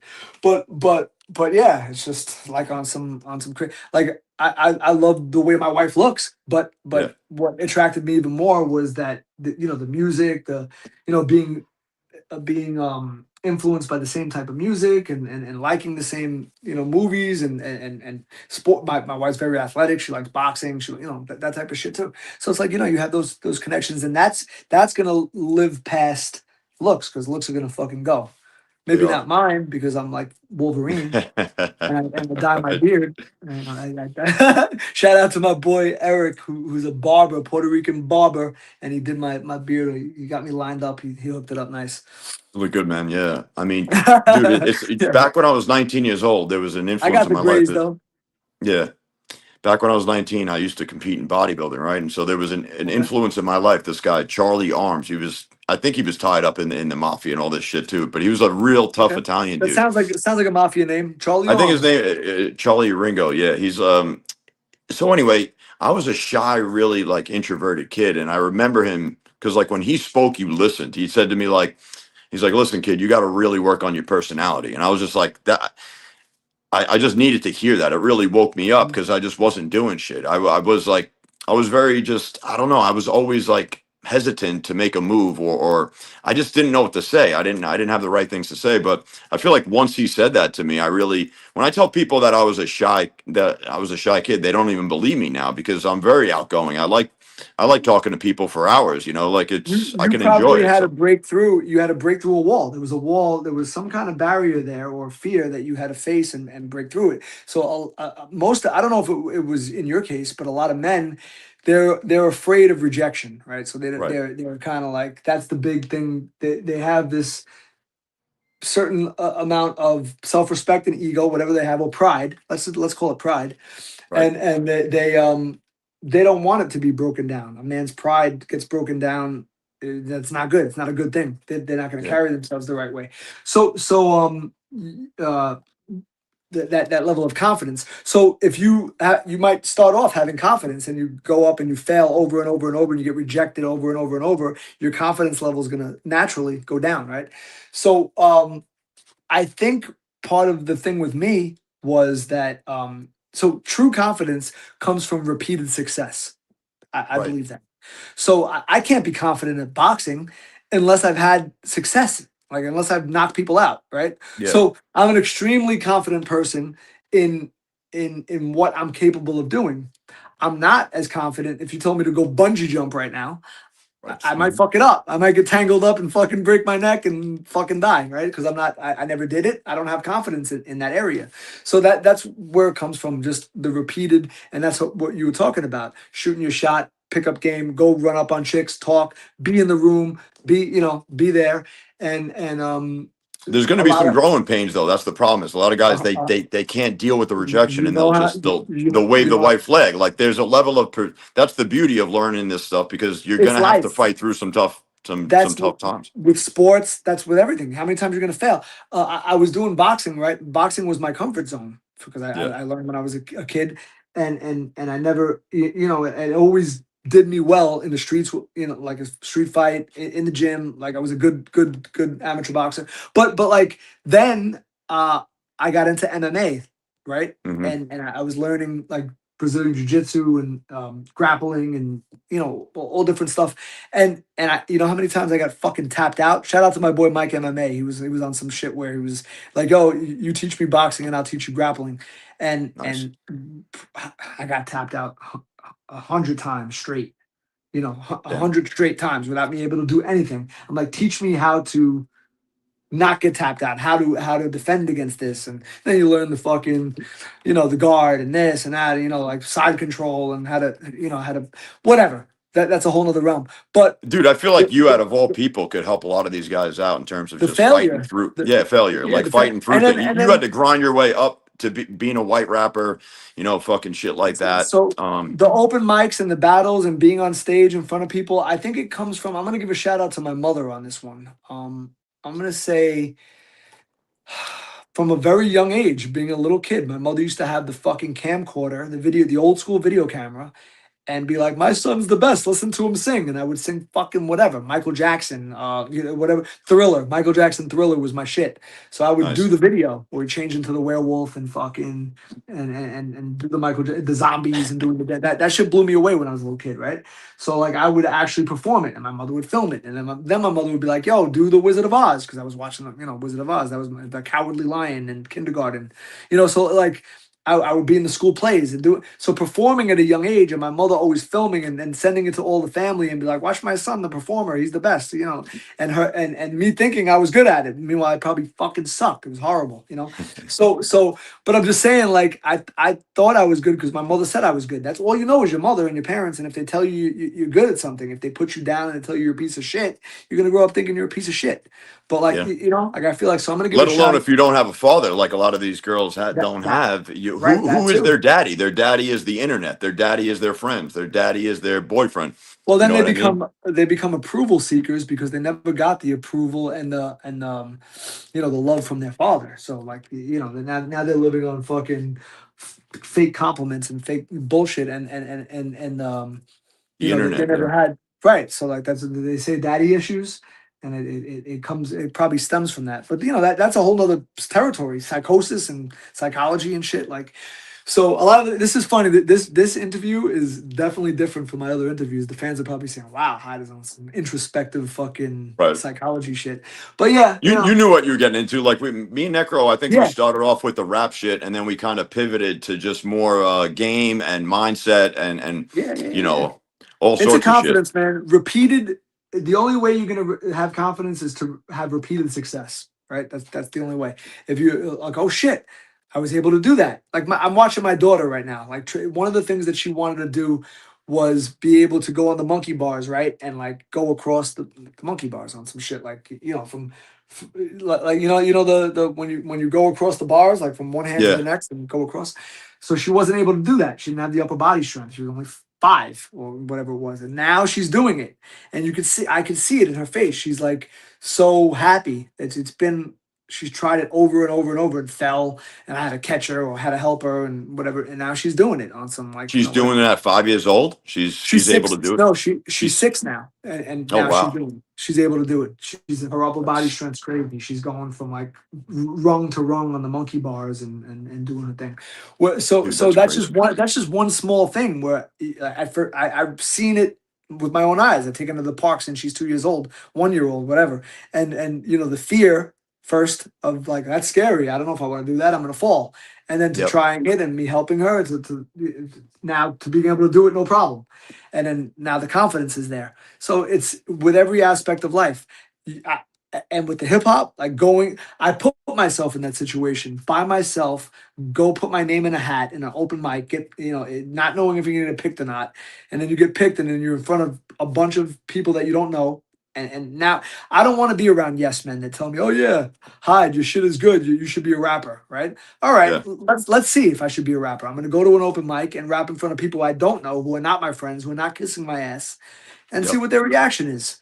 And that's like comedians, right? That comedian is one of the hardest jobs in the world too. You go, you put Yeah, yourself out there, and that's part of the game thing. You're putting yourself out there every time you spit game at a chick. You're putting yourself out there. There's a very real chance of rejection, right? I think So that got read that like that got they took a poll of like what is men's deepest fear, like one of their greatest fears, and it was like the rejection of a woman is like right up there as far yeah, as like one of their and biggest fears.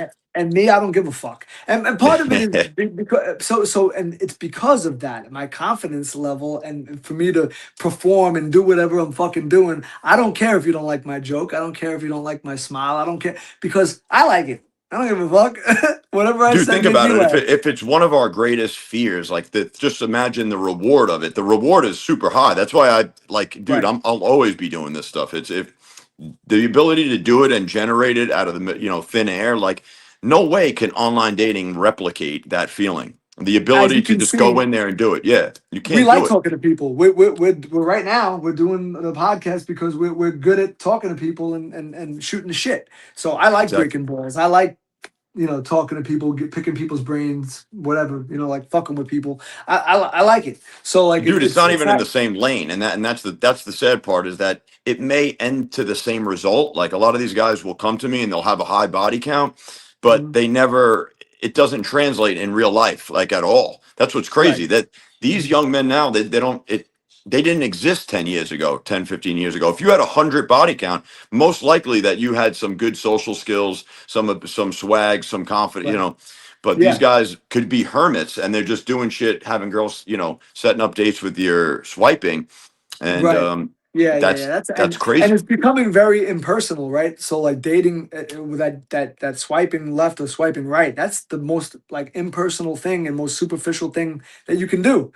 It's like Yeah. you're basically just by instant gratification. If you likes the way someone looks, you're gonna swipe them to the right or left, not knowing anything about them. Like that's what these people do mindlessly, like like a production line, mindlessly swiping left or right. It's like it's fucking, And it's weird to me. Is yeah, it- simultaneously it builds up like the girl's mind. She has access to, this illusion that she has so many options. There's so much the abundance. supply You and know what I demand. mean? I told you, like supply and Yeah. demand, of Yeah. course. As opposed So to like back in the the day, girl it that was has like, none.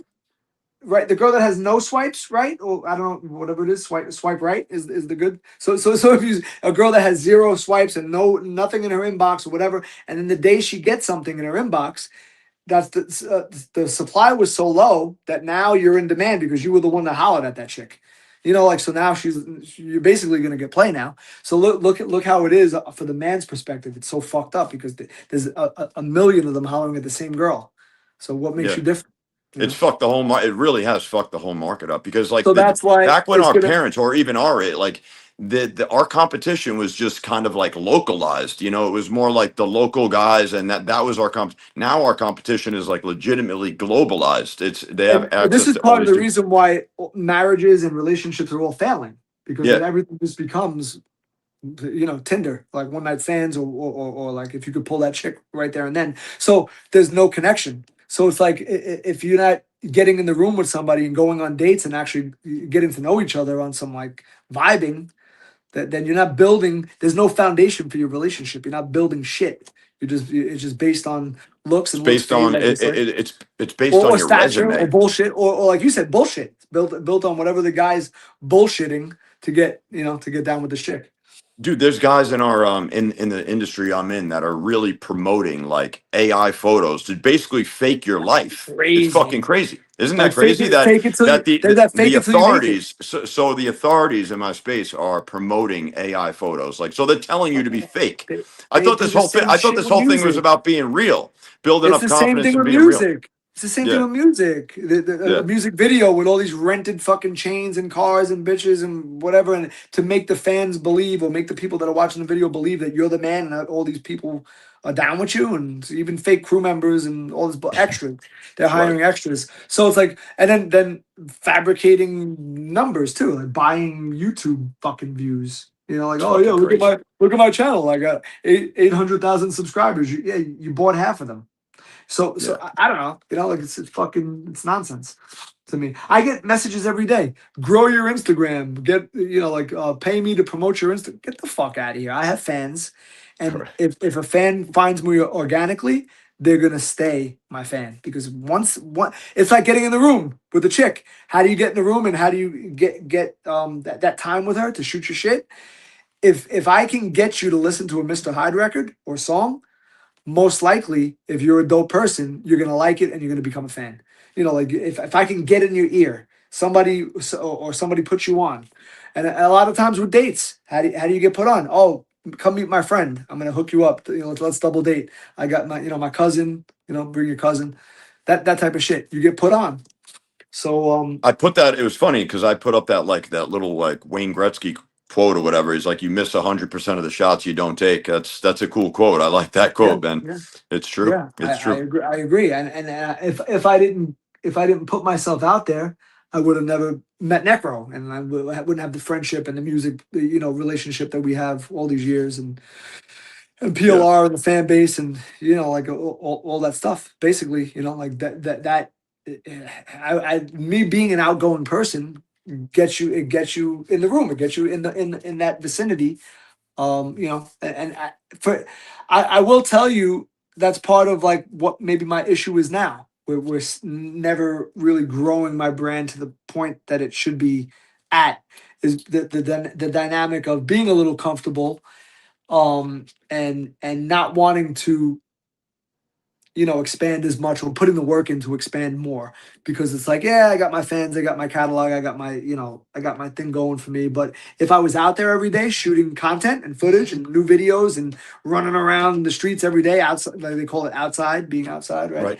So like if I was doing that, yeah, I might go viral or get bigger, or but it's like at this point of my career, I feel like, bro, it's like if you miss the fucking train, you know, you- You feel like it's too. You feel a part of you feels like it's a little too late or something. No, I don't. I mean, remember we were talking about like how you leverage some of the worldly stuff. Didn't Necro drop a song like about COVID? I thought that shit was hot. That COVID yeah, song. yeah. That shit And was he did cool. it. He did it in his. I think he got shadow banned too. So like because of the whole, remember the false information with Instagram. Like if you talk anything about that stuff, Oh they put yeah, you. yeah, They do like yeah. this disclaimer and fucking shadow ban your account. Because he was So promoting that was based on promoting that song, maybe, yeah, or I think that even Spotify didn't promote it. It wasn't allowed to get on playlists. It's happened to me too because of artwork, or like I get messages straight up, like email, like your shit is too, it goes against to community guidelines, or it goes against we can't promote your record. We can't put you on playlists. Or I get straight up messages from distributors and yeah. and shit like that. I've changed distributors twice, two different times, digital distros, because they won't let me have any of the tools to promote my brand. It's Hmm. fucked up. Yeah, that is Or fucked up. and then you can flag shit. As a listener, you can flag content as being Too offensive. offensive. Right, Yeah, right. So like Necro is getting flagged for being offensive. Where's the freedom of speech? What the fuck is going on here? Where you could actually yeah. flag someone, and then they get shadow banned in that portal or that realm, whether it's Facebook, Instagram, fucking Spotify, whatever the fuck. Dude, I But feel like they're always on his ass. He's had since I've met like connected Yeah, with him. He's had like yeah. two or three different accounts. It dead the Instagram. I think one of his YouTube channels got um like banned, and he had to recreate one, and he still kills it. He's kind of like a Howard Stern Right. entity where people, even his haters, check for him. You So can't, that's yeah, you can't, you it's a can't sick like, it's a sick you can't dynamic. cancel. You can't No, cancel no, people you nowadays. you can't cancel us in general just because we have fans that are going to check for us. If I tried because I have other talents that I'm good at, so I became a boxing coach for a while. I can deal Texas Hold'em poker. I can there's a lot of different shit that I can do. Baseball, I could be a baseball coach. Dude, I think you'd Different be, shit. I I'm think like. you'd be a natural at helping me out, bringing guys out and getting them amped up and having them walk up to chicks. Dude, Yeah, I'm yeah, always no, looking for an assistant. Like take them out and it's fun as it's fun as fuck, man. Watching I the hear guys get you. good. There was a time when Necro was on it with that. Was like let's go out and let's go do this, and I'm not in New York anymore, so like I'm in Florida, but like yeah, we were going out to different events, and then he would try to broker business and stem the business, the Necro brand off of it.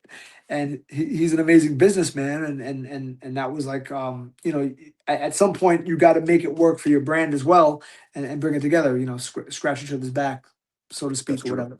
But Yeah. but yeah, like we've done that. We've held shows in strip clubs. So from like a gaming connection or whatever, like we ended up doing shows in strip clubs and renting out the strip club, and like that type of shit. And then whether it worked out or not, like maybe it was like a one off that worked out, and then eventually the relationship didn't continue. But we've tried so many different lanes and so many different things over the course.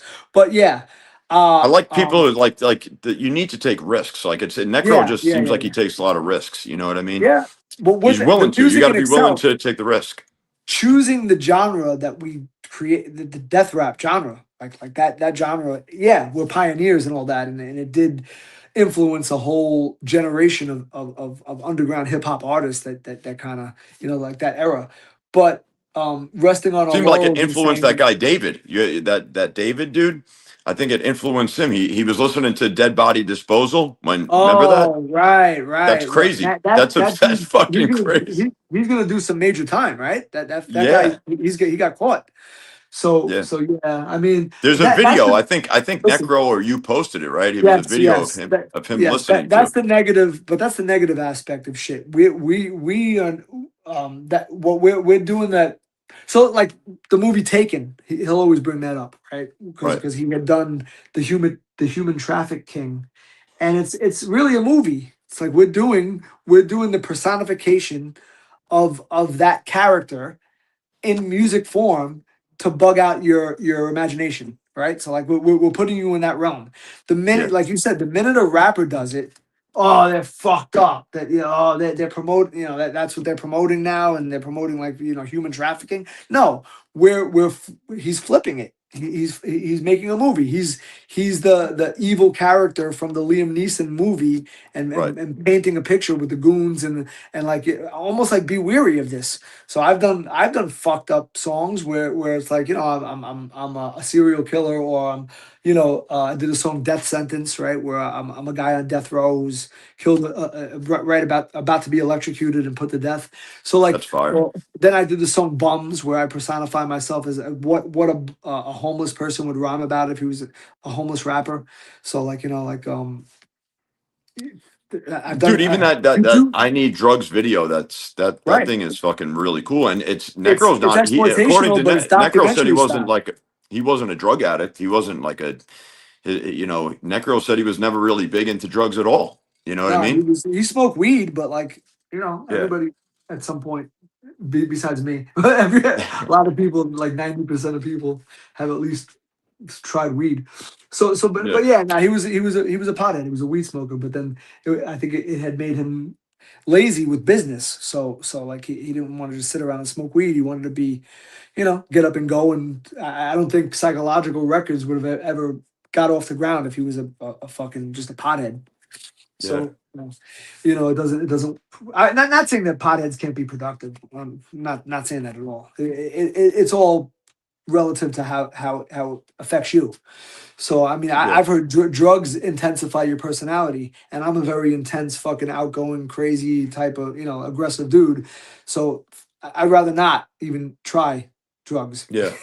I'm a straight edge, Dude. you know. So Do you feel like a lot of this stuff, like you never had a moment as a kid or, where you were shy talking to girls and stuff like that, or it just always came back in high school, did you get laid early or you started your no, early? well, I was into sports too. So like I was more like team player sports, baseball, boxing. Very. I remember my boxing coach telling me not to have sex because it's gonna fuck up your fight. It's Oh, gonna wow. make you. It's gonna take your. They say you're not supposed to have sex leading up to a fight, or you're not supposed to have sex before the night of a big game or something like that because it takes your Right. energy away and fucks you. So like, I was Is listening to there my truth to that? Do coaches. you feel like there's truth to that? There's some truth Yeah, to well, it? I mean, well, think about it. When you bust your load or whatever, you're very you're in like a tired, relaxing state. You just want to like watch a movie, maybe eat something, right? Eat something and Right. watch a That's movie. true. So like, if That's you're all adrenaline and fucking testosteroned up for a big sporting event, you don't want to be fucking right before or the night before because it might zap you of your energy or your edge. Let's just say, right? So I think there might be some truth to it. Yeah, I think so, I man. would say so. I've told a few guys before they come out with me sometimes, like, yo, don't make sure you don't jerk off or anything before you come out. You know what I mean? I think it's Right, better to right. go Because you're out a gonna be little hungry. lazy. You You're go not out a gonna have little that bit edge. hungry and Well, well, yeah, you well. get the Yeah. edge. So I said a line in a rhyme, and I said, the jungle predator. I hunt better hungry. So a Right. hunter is gonna hunt better when he's hungry. He's gonna be more Yep. alert, more. So yeah. If you're starved, like if you starve yourself, you're probably gonna go out and get that fucking meal. Dude, So so I don't like, I've always been torn on that, like whether or not who does better with, like, sometimes it's nice if I have a girl in the background, even a girl that I'm like kind of hooking up with, and then I go out. But then other times I'm like, I don't know, like sometimes I'm really good when I'm dry, completely dry. You know what I mean? So it's I tricky, think it man. all depends on you. Like I said, I never had that issue. I've always never really been shy. I've never been outgoing, and like I said, I'm going to give the props to my mom for having the camera on me all the time, having the video camera on me, and making me perform. And So it then wasn't just building like, you up, giving you yeah. like that, So, building you up. bro, I remember there's a little Chinese girl in second grade. I just talked about it with my mother. I was like, "Ma, remember Mary Ping? She's a little cute Chinese chick in second grade." And that was like my little girlfriend. I was like, she's like, Nice. like, go talk to her. I go talk to her, tell her a joke, like what, you know what I'm saying? Like fucking, why did the chicken cross the road type shit. Who knows when you're in second grade? But Right. yeah, like, But you're still shooting shots in second grade. That's crazy. That's really so good. yeah, Just so you must have and lost then your virginity at like ninth grade or something, right? well, not my put the dick in the pussy virginity, but like, Right. yeah, like kissing, hand jobs, and blow jobs virginity, yeah. Yeah. That type of shit, yeah, yeah. But like, it was like, because like I said, I was a jock, I was an athlete, and it was more like, yeah, if you fuck, you're gonna be fucked up for your game, and I always had sports running concurrent, and you know. So, but yeah, and it didn't matter because female companionship is really the same. What is losing your virginity? If you got chicks around you all the time and you're sexually active and you're like having relationships in that capacity at a young age, it's the same shit. Like It is. so, sometimes there's more to be said for having the connection than just putting your dick in a hole. Like American Pie, a guy fucked a fucking like an apple pie, and yeah, he had intercourse, but there's no social value there. You didn't do anything for your social skills. If anything, if you're going to keep doing that, you're going to become some kind of a fucking sociopath psycho that fucks, apple pies in the Yeah. house, or you're going to become one of these weirdos that fuck furniture, like so go out. I guess that's the point we're trying to say. Be outgoing, go out there, shoot your shot, because you're not going to do it being lazy on the computer, and because there's a trillion other dudes that are hollering at the same girl. Go, because the girl knows when you go there and you shoot your shot. If she likes the game that you're spitting, you're gonna get yourself in the door. Once your foot's in the door, you know, you Yeah, got dude. your shot. You're in there. You got to be in it to win it, right? Yeah, man, for sure, dude. I mean, yeah, And it goes with all walks of life. You're not gonna know if you can. if you can last around in the boxing ring. If you don't fucking train and go do it, go try it.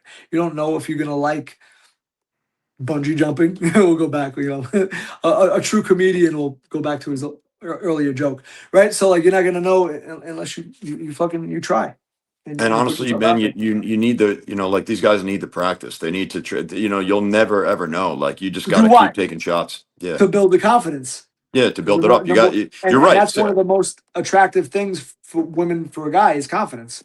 So like yeah, if you walk up there meek and fucking shy and like looking like you might fuck up, they're gonna be like, oh fuck this guy.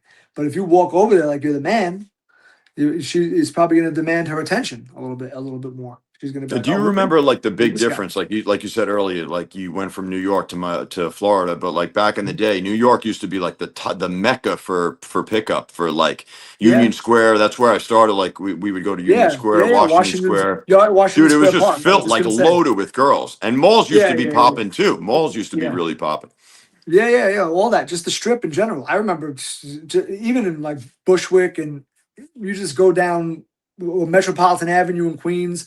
I remember there was a spot in Queens once you started. Like first, we'd be in like our older cousin's car, and we'd be riding passenger seat or like shotgun with your cousin who's driving like some kind of a fucking Camaro or something, and driving down Francis Lewis Boulevard. We used to call it Right. Franny Lou. Franny Lou. Anyway. Let's go to Franny Lou. And you drive down Francis Lewis Boulevard. You pull up at a light. There would be the long fucking coffee and donut lights, right? The light would take forever. So you'd stop at the light, and dudes would drag race too. They'd sport. They'd show off their fucking 424, 454 engines and drag race, and over there too. There was a whole culture there. But you'd pull up at a light, and there'd be some chick there. They'd be there with their girlfriend in their passenger seat, and Hmm. and you that it would be like you'd be pickup. It was pickup game all day. You look at each other at the light. If you liked what you saw, you'd be like, "Let me get the digits," like that type of thing, and you pull over, or you tell the girl pull over. If she liked what you seen, or you said a couple things out the window and she liked you, you'd pull over and you bag the number, and then Yeah. the next thing you know, it'd be your girlfriend that'd be your summer chick for that summer. Yeah, it was a So, lot easier. I mean, not necessarily a lot easier, but it was easy. Like if they gave a number, it carried a lot more weight. It but was a that lot more but that weight. was the culture. Now they want you to be their fan. It's like you want to be my But groupie, you right, but know. you see the difference? That was the culture then. That's the Mm, norm. Now the norm and the culture is becoming what you're saying is that we don't want that culture because that's gonna fucking change the dynamic of the youth, and it's just gonna get worse. It's gonna be a vicious cycle where nobody's going outside, nobody's fucking interacting, everybody's becoming a sociopath. But you see, or socially inadequate. But you, yep, you see what's happening? There's more fucking killers and psychos and weirdos that are doing crazy shit, raping girls, and like dude, this it's crazy, it's it's these brutal, man. crazy Like fuckheads. let me give you an example. So I live in Atlanta now. So like there's a place called the Beltline, and it's a very busy strip. People walking around all over the place. So I was talking to this girl. I struck up a conversation, and it was going pretty well. There was a lot of people out. Mind you, it was the sun was still out. This other little white girl walks over to us, and she's like, "Is everything okay over here? Is everything going all right?" We Right? looked at her like, "What? What's going on?" She's like, "Oh, I just want to make sure, there was a lot of touching going on. I just want to make sure everything's okay, like girl code Wow, type stuff." I'm like, "Whoa." wow. So when society starts to become that, where, it's so out of the pocket to be speaking to a stranger in a Right, busy area like right. that is fucking crazy, No, bro. that's that Karen culture, the Karen and Yeah, Ken culture, right? So like everything's a problem. Everybody's offended by every little fucking thing. I dude, mean, it's crazy. what That's about the scary. gym? Like I'm I was sure you shocked, go to the bro. gym. Do you go to gyms? You go to the gym? Yeah, What about the fucking gym where these yeah, it's girls are bad. just they're there to a lot, not all, but I'm saying some girls, because I go to the gym, and some girls are about their business. They go there, they got their headphones on, and they do their workout. That's what I'm doing at the gym. I'm trying to get my fucking workout in and get the fuck out of there. But Yeah, there's girls in there that are just creating content. They're with it's like yeah, the gym has become the club. right. Like you're dressed to get people to look at you because you're creating content or an Instagram or like selfies and all that shit on the whatever you're doing, right, in the aerobics room. But then if a guy, God forbid, a guy looks at you, he's a creep. Yeah, But it's wait, crazy. And Well, then wait, you're about to post they'll that. get you on a TikTok reel making fun of that guy like he's a fucking Right, creep. right, It's right. But crazy. you're about to post that to get all these likes and all this fucking fake love. But if a guy looks at you, meanwhile you want to be looked at because you dress like that in the fucking in the gym where guys are trying to work out, and now you're a distraction right, with your fucking tits out, and then he's weird. Now you're fucking weird. You're at a gym half naked. Yeah, Like, it's fucking retarded, dude. you know what I'm saying? So Like, the love, it's what do you crazy. expect? The love and validation in real life is not what they want. It's not sufficient anymore. They want the digital love and validation. It's fucking Yeah, retarded. well, back in the day, they would say that women live for compliments, right? But now you're living for the like button or the fucking subscribe button or the fucking. I mean, listen, it's Bro, I fucked up. never thought in a It's million fucked up. years it would get. I think you got out of the game at the right time, like Yeah, around yeah, the yeah. right time. Well, Honestly, it's the last of a dying breed, I guess. And I'm listen. I thank God that I'm. I don't yearn for it or need for that. I'm married. Married. I'm happily married with a beautiful daughter, and I'm good. I'm good with it. yeah, bro. So I don't envy a person in that position. It's like moving like a 20-year-old kid now Coming getting up, into yeah, yeah. I coming don't. up and trying. Me neither, dude. It's gonna be Yeah, rough. it's rough. It's It's about the rough. parent. And Really, it's about us. It's about us as parents. Let's just say, right? So, me as a parent, I have to raise my kid to be outgoing and value substance in a person, not yeah, what you see, like on their fucking Instagram page, on their fake fucking whatever they're trying to show you, the representative of themselves, right? dude, it's Because funny you whatever's on mentioned their that. profile is what they want you to think of them, Yep. right? I'm not I'll going to tell you post a what, man. picture of Some me. of the authorities, like since I came back into the industry, because I took like a 7 year hiatus, and all of a sudden I came back, and I was like, "Holy fuck, this is a totally different world." And like Yeah, they were promoting a lot of like just body count, body count, body count. Like I don't even remember that being like a huge part of the industry, but it was all about leg count. nah, What's your leg count? So it's moving away from connection at all. Like it's just what's your number? What's your body count? You know what I mean? And one of the dating coaches said to me one time in an interview, he's like, dude, it wasn't until I started to feel like I was fucking corpses. Like it felt like right, one girl after the next is just a corpse. Like yeah. no connection, no relation, no nothing. Like it's Well, got to reach that level for these guys to wake up. that's like numbers in music. Like how many subscribers you got, or how many YouTube views do you have, and like you're not a good artist if you don't have a million views on your new video. Like Yeah. well, who you? You're nobody. Or what? It used to be record sales. Like I outsold you. How many records you sell? Like back in the day when the rappers would battle. Like oh yeah, I sold more records than you. But like that doesn't mean that this guy's not a good lyricist or this guy's not a good producer or this like you just doesn't have the platform that you got. That doesn't mean this guy's not a good guy just because he's not But like like you said, the number one consumer and a lot of this shit is women. And guess what? They're so this is why like they're preying on the group think mentality. They're more concerned yeah. about the numbers, the influence, the women are becoming Right. more and more superficial, and listening to the group. So Yeah. yeah, dude, you what their got friends it's what their friends are impressed by, right? Or what the pack. It's pack mentality. Yeah, it's fucked right. up. And Yep. not there's not enough individuality. It's pack mentality. It's and that's why we're down to experiment with a new artist and listen and be like, and then we'll put on our people to it. Yo, you gotta peep this. I discovered some new shit that's dope, and you go check it out. And we're not about like listening to what everybody's listening to. Most of the time, a guy who's into music that's like real good music, like music of substance or music Yeah. that's original, cutting edge, is not going to be listening to the popular shit that's out. He's not listening to Drake probably, and Right. not that I want to shit on Drake and say he sucks.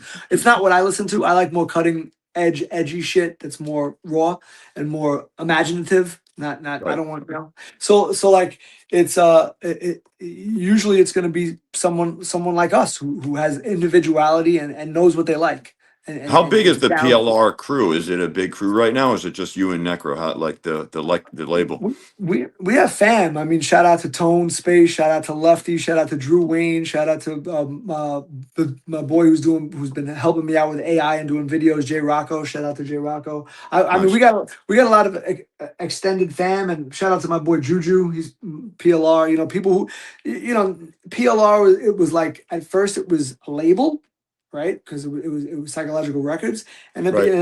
then the derivative of that was it grew to be Power, Loyalty, Respect, which is kind of a Nice. crew, and then like now it's like homies and brothers who who you trust and who are down to roll to whether it's an event, a show, support you in any kind of way, you know. That's nice. And then but if an official fucking PLR member has to stand the test of time and the loyalty, and have been there and have held us down and like that to be an official member. So there is like a crew aspect to it where Right. there's certain crew members that have been down long enough and have proven their worth. And we're like, Yeah. okay, you know what? You're fucking even though you don't rap, you're PLR. That's You're awesome. Power, Loyalty, Respect end of PLR. But the two rappers mainly are like you and Necro, pretty much, or Yeah, I mean, yeah, at this yeah, point, everybody's gone their own separate ways. Anybody that's been down with the roster and they either did their own thing or don't do hip hop anymore, or for whatever reason, it is what it is. yeah. But yeah, as far as like the rappers right now, it's me and him, and we're solo rappers first, but then when we come together to make something that's PLR or something that's Necro and Hyde. We have a thing called the Gruesome Twosome that like when we get together and we do some hip hop together, it's like exploitational, rugged horror, violence, that type of cinematic crazy shit that will get together in that dynamic. We call that the Gruesome Twosome. The So we gruesome twosome. yeah, Okay, yo, that's yeah, fucking awesome. That's yeah, yeah. awesome, dude. So I'm telling you, that we've Circle had of Tyrants thing, that shit is right. pretty epic. I love that. Well, That well, that and was then you that hopped on that was song with Cool G Rap. That it was you and yeah, that was some yeah, good on the shit too, Godfather man. track. Yeah, Wolf Eyes. That was a crazy track too. Yeah, that was an honor just to be on a track with a legend like Cool G Rap, who happens to be one of my top favorite rappers of all time. But yeah, You're and right about that, man. Like a lot of these industries, like it's usually the raw, rugged, the guys that are a little more low profile. That if you ask a real fan or somebody who learned, game, like it's somebody who's not like the big name. You know what I mean? Or the right, big mhm, commercial rap. Didn't Necro say like fuck commercial rap as a song? yeah, right. So it was fucking cool. So Yeah, for sure, man. I mean, listen, I love the dynamic that we did where we were able to make analogies from your world and what you're dealing with to the music world right, and then into sports, just in life in general. So if the people that are watching this and the fans or your network and my network sees it, what they can take away from it is like yeah. having shooting your shot, that type of thing. Be confident and like like in your abilities and try push yourself out there. Don't be afraid of rejection Even like it in even all walks applies of to life. like you stepped to Necro, you took your shot even with him. It's just Yeah, networking in general. Like and it's socialization. I didn't think nothing of it. I'm just like, Yeah. yo, this guy's down with all the same shit I'm into. Let me go make a friend. My daughter, Because you I got to teach be her the same around way. other good, like you got to be around other good players too. Like it's also about your support, your circle. Like so, reach Yo, out to me if so you guys so need any help with chicks. I'll push it's you in the as right simple as direction. this: like-minded people, right? So it's as simple as this. I'm a Yep. baseball. I like baseball. If I go to the park as a kid and there's kids playing baseball, I just get to the park and I look and the baseball field is there and there's three kids playing baseball, hitting the ball to each other. I'm going over. I got my glove with me. Hey, Right. yo, need a first baseman? Like That's awesome. throw me Yeah. the ball. I'm in there. What's your name? And same thing with basketball. They're shooting around. Can I shoot around with you? Yeah, I like basketball too. That's how I approach Necro. Oh, Dude, that's awesome. you do this.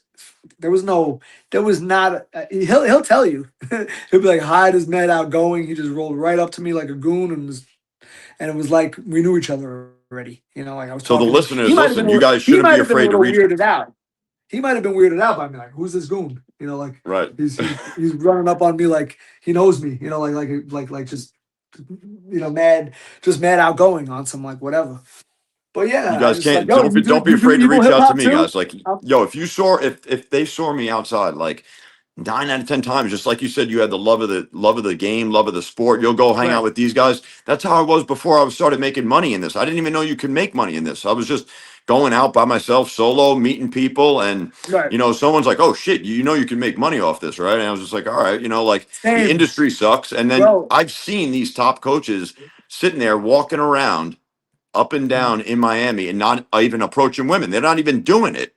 I'm doing Right, it on camera, off camera, when no one's looking. It's because I love the game. I right, love doing right. it. And that's probably why you're good at it now. So I mean, it was a love for me with music. So I'm doing it by myself. Like I said, I was going to open mics by myself, putting my name in a fucking hat, maybe getting chosen that night to rap, maybe not, like that type of scenario.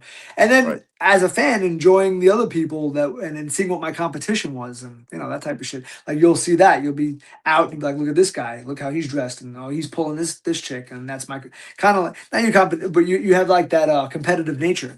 So like Yeah. I've always been like that, and it's like, okay, this is what they're doing. Wait, the Dude, you want to know classic thing. something I'm gonna funny real sum up. quick? You want to know Yeah, go something ahead. funny? Like I'm in this dating coach super group WhatsApp chat where like 45 of like the biggest names in the dating industry are in there, and they all like they exchange notes, they talk about ideas and making money, how to market. It's a cool group, but the funny thing is none of these guys are like actually talking about like, yo, let's link up and like game together. Like, let's go do that. It's all based on fucking how to make money, how to market this. So it kind of saddens me to see that like you would think this 35 of the best players in the world would want to like, yo, I want to link up. Let's see what we got. You know what I mean? Kind of like Yeah. not a healthy competition, Yeah, or or learn from each a other. super group. Yeah, super Dude, if group. Learn you from if you each other. scroll in this WhatsApp chat, bro, it's just nonstop. Like, how do you make money? And Marketing, and this, and that. that's yeah, it's become like that. I'm sure and it become like that in music too. It's fucked up. And a lot of times you get away from the actual love of it and going out The and doing substance. Yeah. doing the substance of it, what it's all based on anyway. Going out and having the good time and the relations and the connections and eventually sealing a deal and and building whether it's having fun, having sex with like random, chicks or whatever the fuck it is, or building a relationship from, I'm just not sure what you're in it for as far as now, like, but Oh, me like event, personally, or yeah, you personally, oh like, no, is it, I mean, I'm in it to help guys as well as I'm also in the trenches with them, trying to, I just yeah, broke up with a girlfriend. I'm trying to find something of substance and long term, and maybe yeah. even have, So maybe have a kid. the final result of it is to get that girl that you're gonna be with. So that's the crazy I'm part. totally So with you, these man. these Yeah. these chicks these chicks that are out there with the OnlyFans and all that, what's their main goal? Their main goal is the guy who they're gonna marry and become a family with gonna respect them for being are they gonna get that guy, the man of their dreams, being an OnlyFans worker? Like But the to me, scary part, there's a yo, disconnect Hyde, the there. I scary can't thing is because about I'm not this. gonna respect you. No, but the scary thing is, like the kids coming up, that they're used to it. It's going to become a societal norm now, where it's like, no, no big deal. You have to accept her. Right, right. Like We think it's gross. bring Like we your think it's gross. OnlyFans. Imagine me with my Sicilian mother bringing an OnlyFans like say I'm Hyde is 21 now, and I'm bringing an OnlyFans girlfriend to my mother's house for dinner, and Right, introducing her to my crazy strict Italian mother, and right. and she's gonna say, well, yeah. So what do you do for a living? Oh yeah, I put 18 different size dildos in my asshole. Like, okay. And that's normal. Like, oh, you know how many likes I got on that video with the dildos? So you know what I'm saying? So it's like fucking what? It's fucking crazy, dude. Yeah, no, it's there's got to be like some element of shame. That's healthy shame is good. There should be fucking some shame in it, but Right. there's no. That's the Right. sad part is that there's no. Self-respect, really. It's like Yeah, self self-respect. Well, respect. well, You're well, right. well, Yeah, do well now. Anybody can see it, right? So anybody could just see, just like, oh yeah, just subscribe for and then they do the girls that are just starting out will do free subscriptions You know, Free it's almost subscriptions, like a yeah. free drug. Like here, take a hit of this, this drug for free the first time, and I'll get you hooked with whatever I'm doing on my live webcam or whatever the fuck. Oh, it's a fucked up world, bro. It's twisted. I don't know, But man. Yeah, we could start wrapping this up, but yeah, this was yeah, a I great gotta conversation, bro. for I sure, man. appreciate Yeah, you jumping on, man. It'd be great if we maybe even we'll catch up in the future for sure. I yeah, appreciate yeah, yeah. you. Well, holler anytime next time you're in Florida, and I'll try to holler and maybe put something together next time I'm. I visit Necro in New York and shit, and I got family in New York, so you know. I'm actually in Atlanta, dude. I'm right near you. I'm right near you. Oh, okay. Yeah. Yeah, but So my father I'm lives in. down in Florida too. My sister, my dad, they're in Florida, so I'll definitely holler at you. I want Oh to get yeah. but you I want to get the boxing thing going again too. I'll definitely do the boxing thing Oh, for for sure, sure. bro. I'm Yeah, I'm nasty with the pads. I'll give you a session. We'll fuck that'd be around. fun, man. Yeah, for All right, sure. for sure. Yo, it's been a pleasure, man. Yo, I tell the guys enjoy what yeah, it's going been through a these pleasure. different Tell them flips. where to go check you out. Oh, yo, my handle is the same with everything pretty much at Mr. Hyde PLR, and that's my IG. That's my check me out on Spotify, of course. I got new singles out.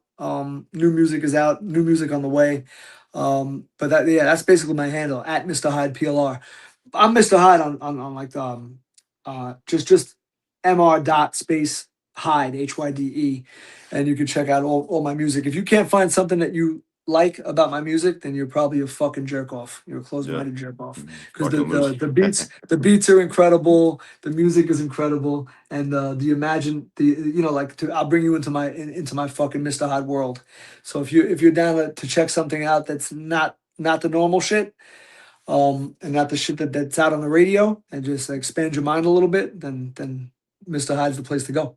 You'll I'd be enjoy it. curious It's to like know watching like who a is like Tarantino. It's like watching yeah, a Tarantino, Clive Barker, fucking Wes Craven, type flick. Eli yeah. Roth.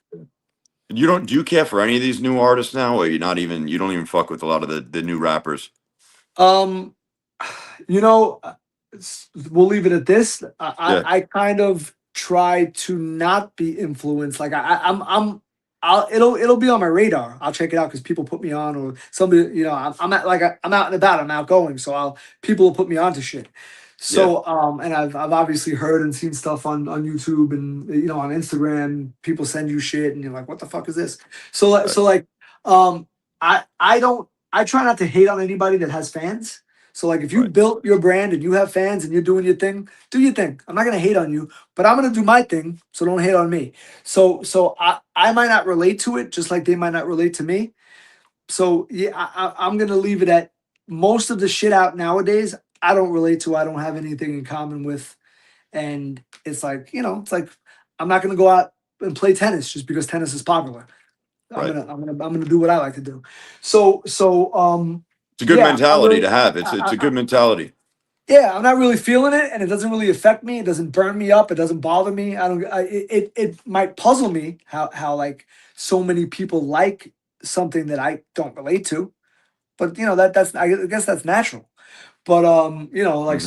like this trap rap, and then there's mumble rap, and then there's this drill This rap. There's drill, yo, I'm aware. this, I'm yeah, aware of all these genres and these subgenres, but this drill shit is kind of crazy. That shit is fucking crazy. It used to be like, these guys are self snitching and saying how many murders they did. That shit is crazy, man. well, It's insane. you reap what you sow. So I mean, it's gonna come back to you. So like, and the fucking what's crazy about it is that the cops are listening. There's like a whole unit that Yeah, are like that's their job to like fucking listen to rap music and have get people dry snitching or snitching on themselves. And then the next thing you know, they're at your house because you have to upload your fucking address for things. So yeah, you're dumb if you're fucking actually saying I did this and I did that, and then not expect some kind of some recoil, yeah, But yeah. anyway, but yo, it's been It's been a fun, pleasure. and Yeah, it's been fun, dude. I'm gonna All right. go I'm gonna go I'm gonna go binge watch a series that I'm trying to fucking finish. Animal Kingdom. Yo, I You peep that appreciate you show, taking the Animal time, Kingdom? man. Thank you so much, man. Appreciate You you, my got it. man. You got it, man. All right. Yo, holla anytime, and then when you promote the shit, just tag me, and I'm Yeah. good like that. I'll I'm put your very socials down below. yeah, for sure. Thank you. I appreciate it. All right, Hyde. I'll catch you All later, right. bro. Peace. Peace.